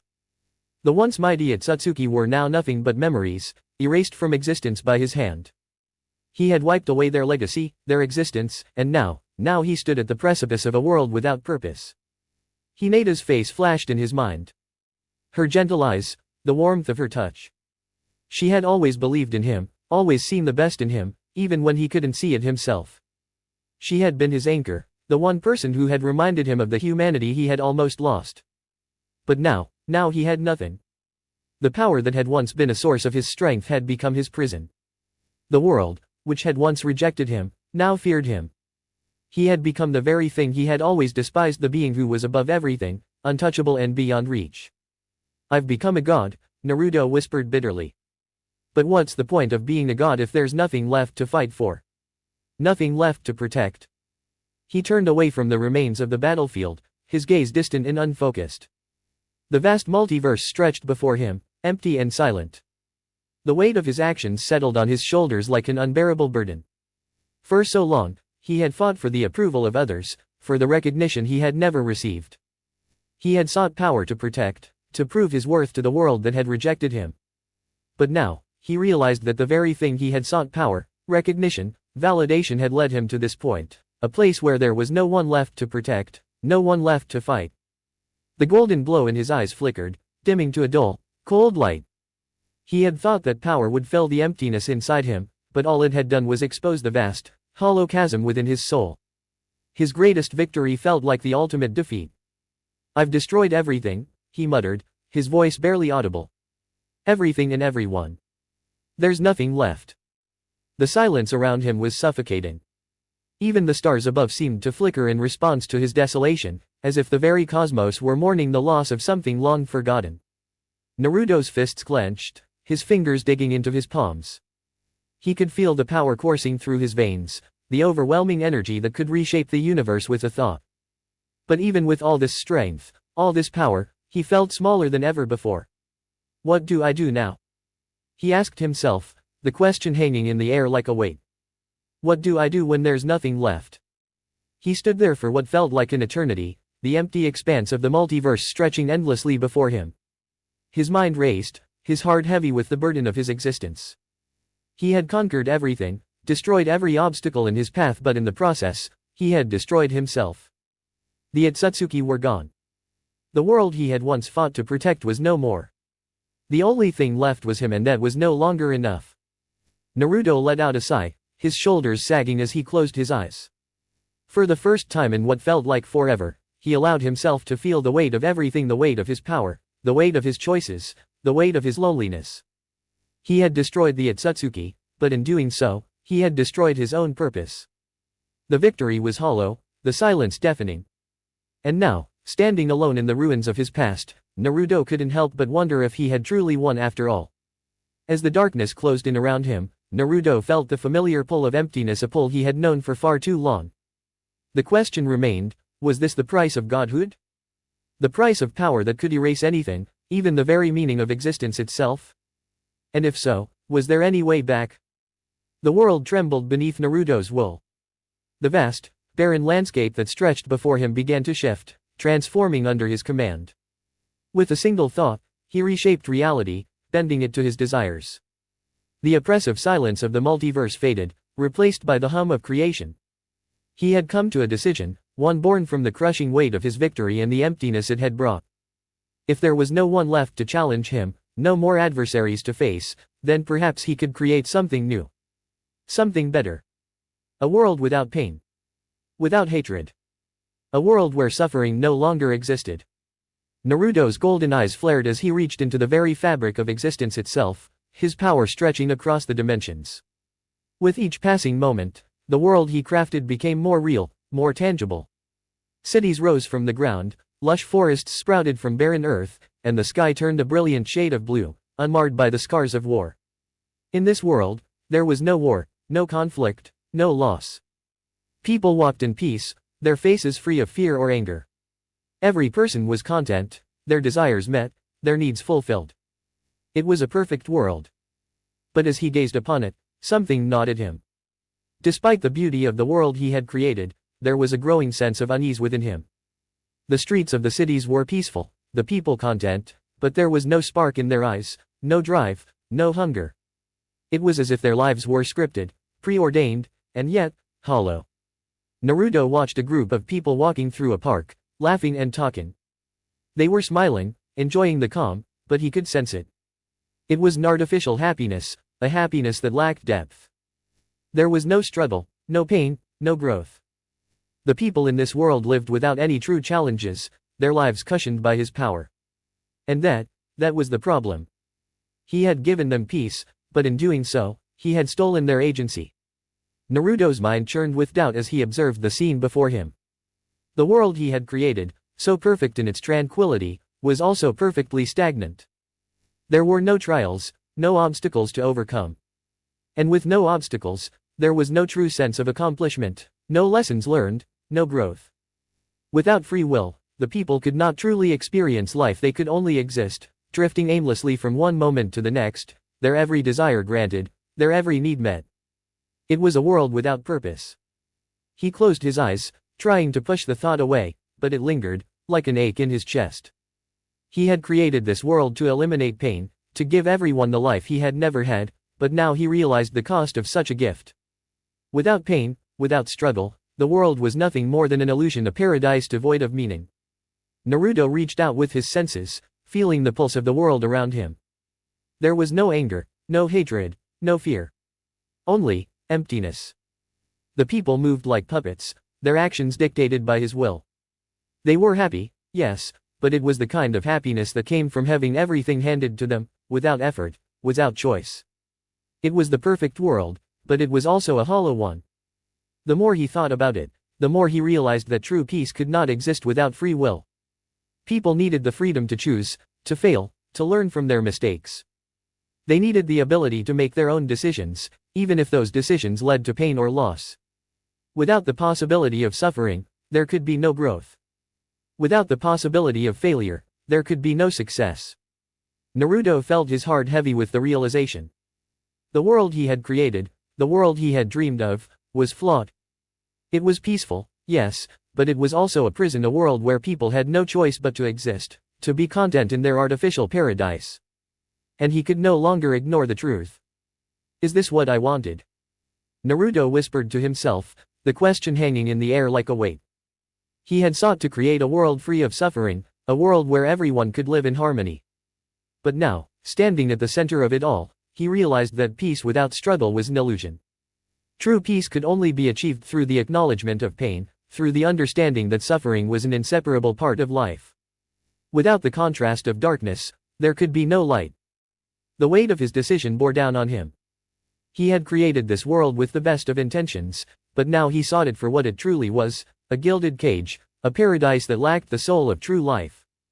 The people were trapped in their own happiness, unable to choose their own paths, unable to experience the true depth of existence. And that, Naruto realized, was the greatest tragedy of all. He stood still, his mind racing with the implications of his actions. How could he fix this? How could he give the people of this world the freedom they deserved without plunging them back into the suffering and chaos they had known before? The answer, he knew, was not simple. The world he had created was, in many ways, a reflection of his own desires, his desire to escape pain, to create a perfect world where no one had to suffer. But in doing so, he had created a world devoid of life's most essential truths. And now, standing at the precipice of this realization, Naruto understood that he would have to make a choice. He could destroy the world he had built, return it to the chaos and pain that had shaped him, and give the people of this world the freedom they needed to truly live. Or he could continue to hold on to his perfect creation, forever trapping them in their own happiness, forever denying them the chance to truly experience life. It was a choice between perfection and reality. Between peace and freedom. Naruto closed his eyes, taking a deep breath as he felt the weight of the decision pressing on him. He had created this world, but now he had to decide whether it was worth preserving. I can't keep them here, he whispered, his voice filled with determination. Not like this. With a wave of his hand, the world began to shift once more. The perfect cities, the tranquil fields, the smiling faces, all of it began to fade, crumbling into nothingness. Naruto watched as the illusion he had built collapsed around him, the world returning to the state it had been in before. But this time, he knew it would be different. This time, the people would have a choice. The ground beneath his feet began to tremble as he reshaped the world once more, but this time, he did not force it into perfection. He allowed the chaos, the pain, the struggles, and the flaws to remain. He gave the people the freedom to choose their own paths, to make their own mistakes, and to experience both the beauty and the pain that life had to offer. It was not a perfect world, but it was a real one. A world where people could truly live. Naruto stood in the center of it all, his heart heavy but at peace. He had made his choice, and now he would watch as the world, in all its complexity and imperfection, came to life once more. It was the only way forward. And for the first time in a long while, Naruto felt something akin to hope. For the first time, he understood what it meant to truly live. The winds of change swept through the once familiar streets of Konoha, stirring the leaves and the memories of a past that Naruto could no longer recognize. The village, the people, and the world had all changed, yet a part of him remained tethered to this place, a place he had once called home. The village that had rejected him, abandoned him, and betrayed him, how would it now react to his return? He stood before the gates of Konoha, his figure a shadow against the setting sun, exuding an overwhelming aura of power. The village that had once scorned him now awaited his presence with bated breath. They did not know what to expect, but they feared it with every fiber of their being. Naruto had reshaped the world, created and destroyed countless realms, and defeated gods. He had become something more than human, more than a shinobi. He had ascended beyond mortal limits, and now he was returning to where it all began. The place where he had been nothing but a child, forgotten and cast aside. The village, his home, now stood in silence as Naruto approached. No longer was he the orphaned boy who had been treated like a monster. Now, he was a god, a being who had transcended the very concept of power. The villagers who had once whispered behind his back, calling him a demon, now trembled in the face of his overwhelming presence. Naruto's eyes, glowing with the power of the Beyonder, scanned the village. He could feel their fear, their resentment, and beneath it all, a lingering sense of defiance. They remembered him as the boy who had struggled for recognition, the one who had been pushed to the brink of madness. But now, he was far beyond their reach. Now, he was the one who held the power to change their fate. His footsteps echoed through the village, each one resonating with the weight of his power. The villagers watched from their windows, their faces a mixture of awe and fear. They had heard the stories, the rumors of Naruto's rise to godhood, but now they were witnessing it firsthand. As he approached the Hokage's office, the doors opened without a word, as if acknowledging his arrival before the village's leaders could even react. Inside, the council and the Hokage, Tsunade, sat in tense silence, knowing that their fate had been sealed the moment Naruto had returned. Naruto entered, his presence filling the room with an oppressive pressure. Tsunade, though visibly shaken, straightened her posture, trying to maintain the dignity of her office. The rest of the council sat silently, their faces pale, knowing that they were at the mercy of the one they had once scorned. Naruto, Tsunade's voice trembled, but she forced herself to speak. What is it you want from us? Naruto's eyes glinted with a cold, detached fury. What I want, Tsunade, is simple, he began, his voice calm but laced with a threat that made the air in the room thicken. I want to end the cycle of hatred, the cycle of suffering that has plagued this world. I want to bring peace, but only on my terms. The village must choose, accept my rule and live in peace, or refuse and face the consequences. Tsunade and the council exchanged nervous glances. They had known that Naruto had grown powerful, but they had not truly understood the extent of it until now. The sheer force of his presence, the godlike aura he exuded, left them with no room for negotiation. They could not afford to anger him, not now. You have no choice, Naruto continued, his eyes cold and unwavering. The era of the shinobi has come to an end. The world no longer needs leaders who wage war for power. You have a choice: serve me, or be wiped away. The council members shifted uneasily in their seats, their minds racing. Tsunade's gaze met Naruto's, and for the first time in her life, she felt truly helpless. She had fought battles, faced enemies, but never had she faced someone like this. The man standing before her was not a boy, not a shinobi. He was a force of nature, a being beyond human comprehension.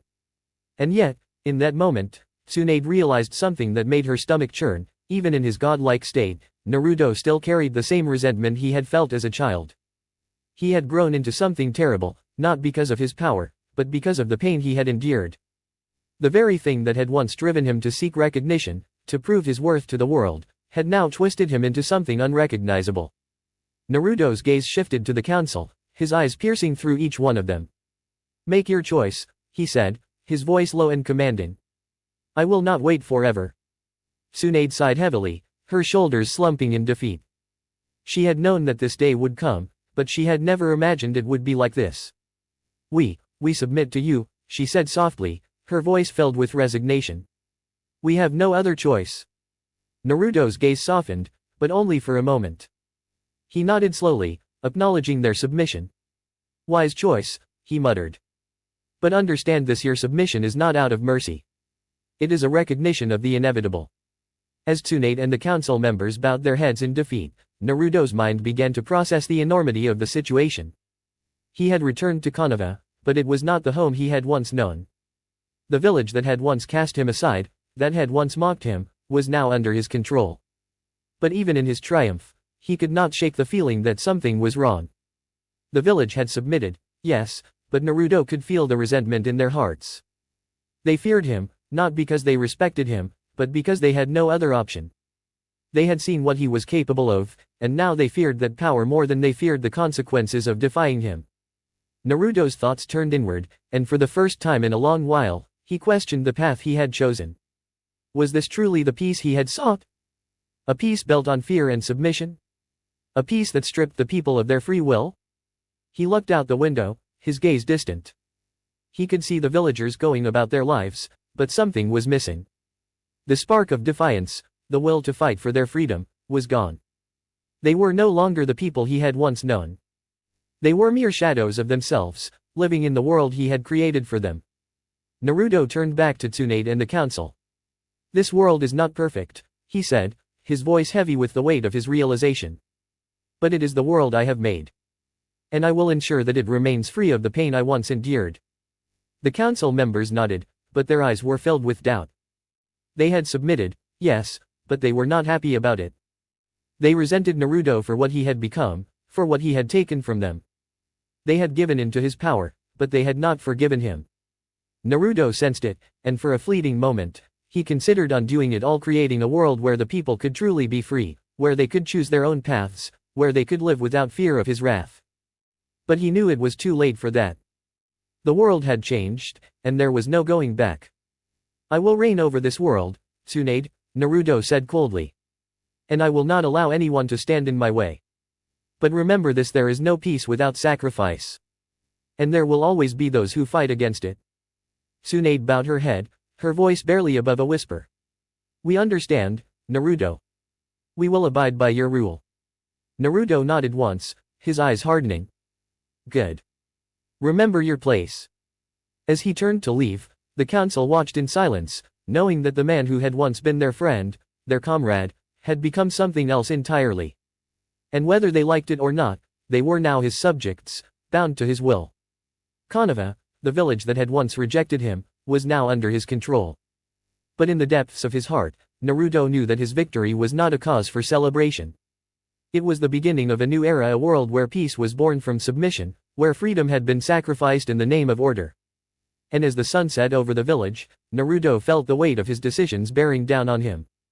He had won, yes, but at what cost? There was no going back. The village of Konoha, now a symbol of both peace and oppression, stood under the looming shadow of Naruto's rule. The streets were quieter than they had ever been, as the villagers went about their lives in silence, the weight of their submission pressing down on them. Despite Naruto's attempts to create a world without conflict, there was an undercurrent of rebellion stirring in the hearts of a few. Naruto had reshaped reality itself, But even he could not fully control the human spirit. Though the villagers bowed to him out of fear, there were some who could not accept the idea of living without freedom. A group of rogue shinobi, scattered across the lands, had begun to form an alliance or rebellion that sought to overthrow the god who now ruled over them. They called themselves the Shinobi Resistance. The leader of this group was a man who had once been one of Naruto's closest allies, a former student of the 4th Hokage, and a man who knew Naruto better than most, Kakashi Hatake. Kakashi had not been present during Naruto's rise to power. He had stayed away, watching from the shadows as the boy he had trained became something far beyond a mere shinobi. When he heard of Naruto's return to Konoha, he was not shocked by his immense power, but by the change in his demeanor, the cold, detached god who ruled with an iron fist. Kakashi had always known that Naruto was capable of greatness. But he also knew that no matter how much power a person gained, it could never replace the one thing that made them truly human: their ability to choose. And now, Naruto had taken that choice away from everyone.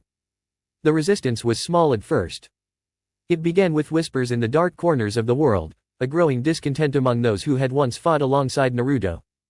They were outcasts, hunted by the very system they had once sworn to protect. They were former shinobi who had seen the consequences of Naruto's rule and had decided they could no longer remain silent. Kakashi was not the only one. Several other powerful shinobi, including members of the Uchiha clan who had survived the bloodshed of the past, and former members of the Akatsuki, had joined the resistance.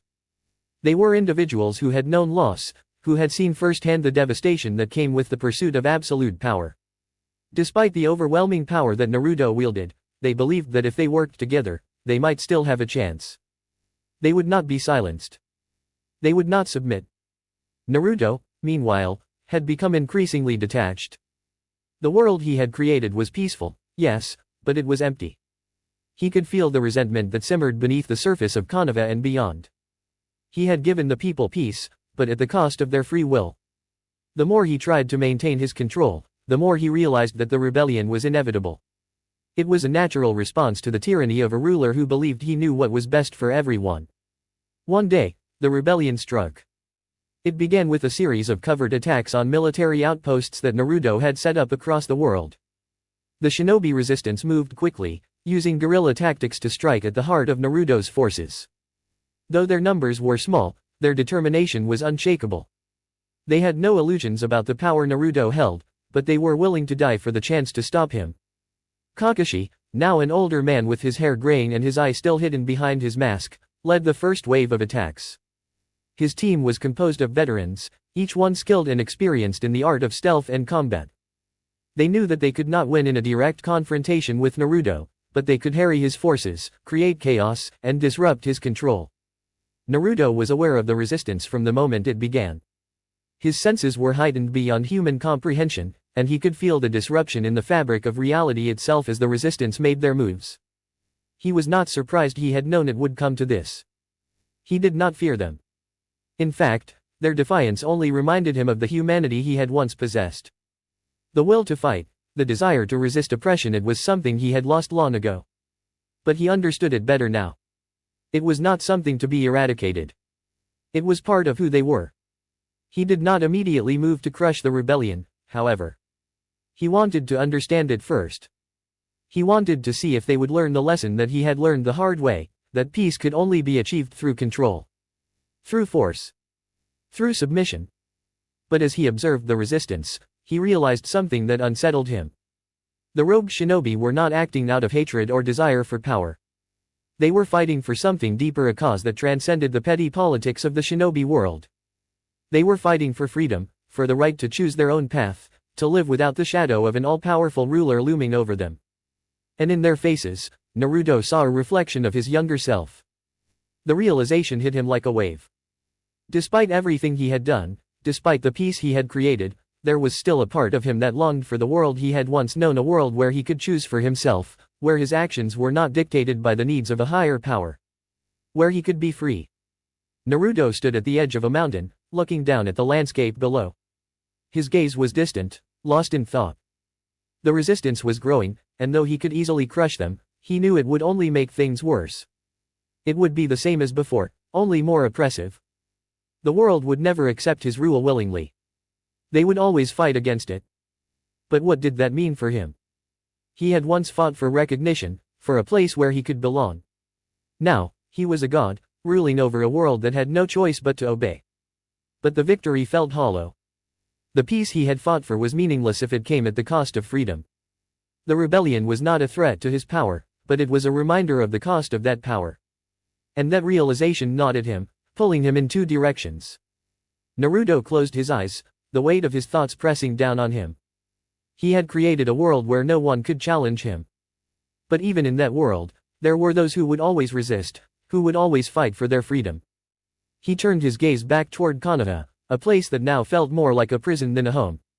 He had created this world, but he was beginning to wonder if he could live in it. The sound of a portal opening behind him snapped him from his thoughts. Kakashi stepped through, his Sharingan eye glowing with determination. The man who had once been his teacher and friend stood before him now as an enemy, but Naruto saw no malice in his eyes, only sadness. "Naruto," Kakashi said softly. "You've gone too far. This isn't the way. This isn't the world you wanted to create." Naruto's gaze hardened. "You don't understand, Kakashi. I've given them peace. I've freed them from their suffering."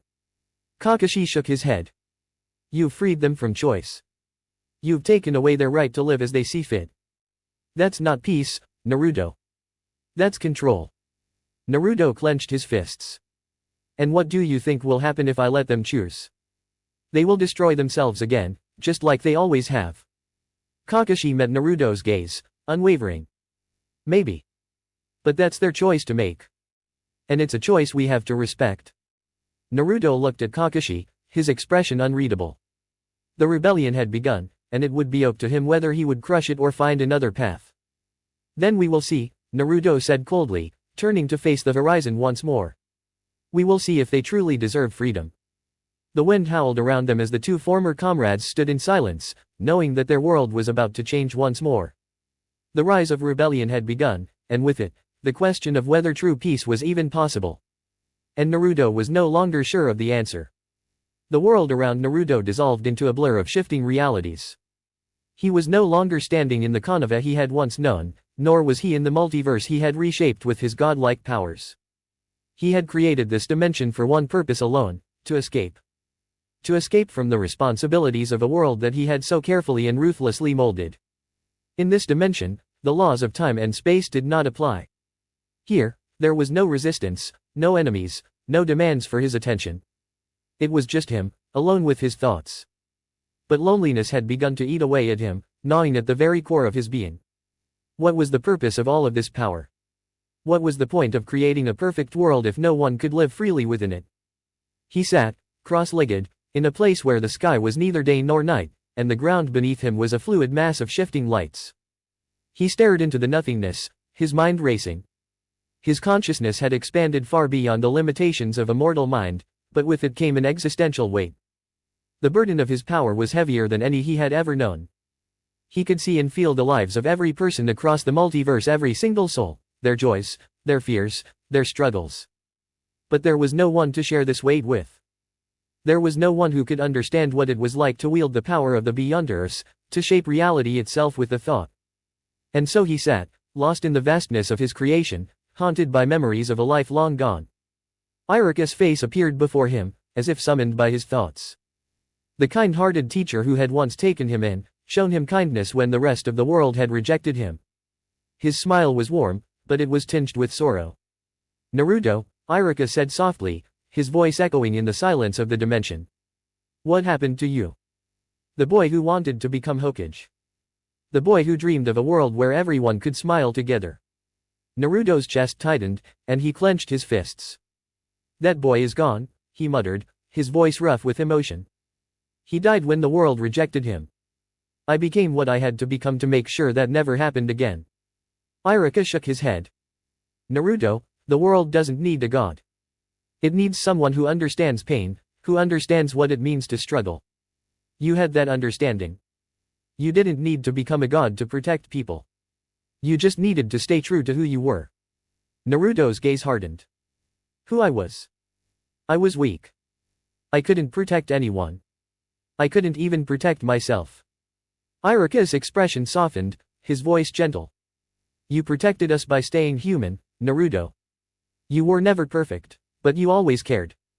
You always tried your best. That's what mattered. The words cut through Naruto's defenses like a blade, but he refused to let them reach him. He had grown far beyond the limitations of the mortal world. He was no longer the boy who had been rejected. He was a god.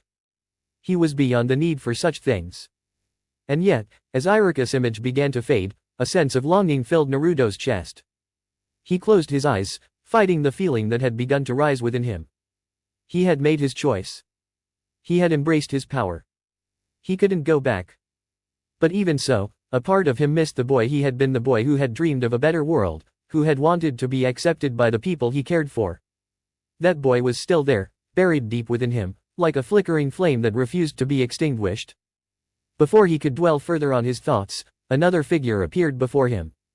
It was Hiruzen Sarutobi, the third Hokage, the man who had taken him in as a child and raised him as his own after the death of his parents.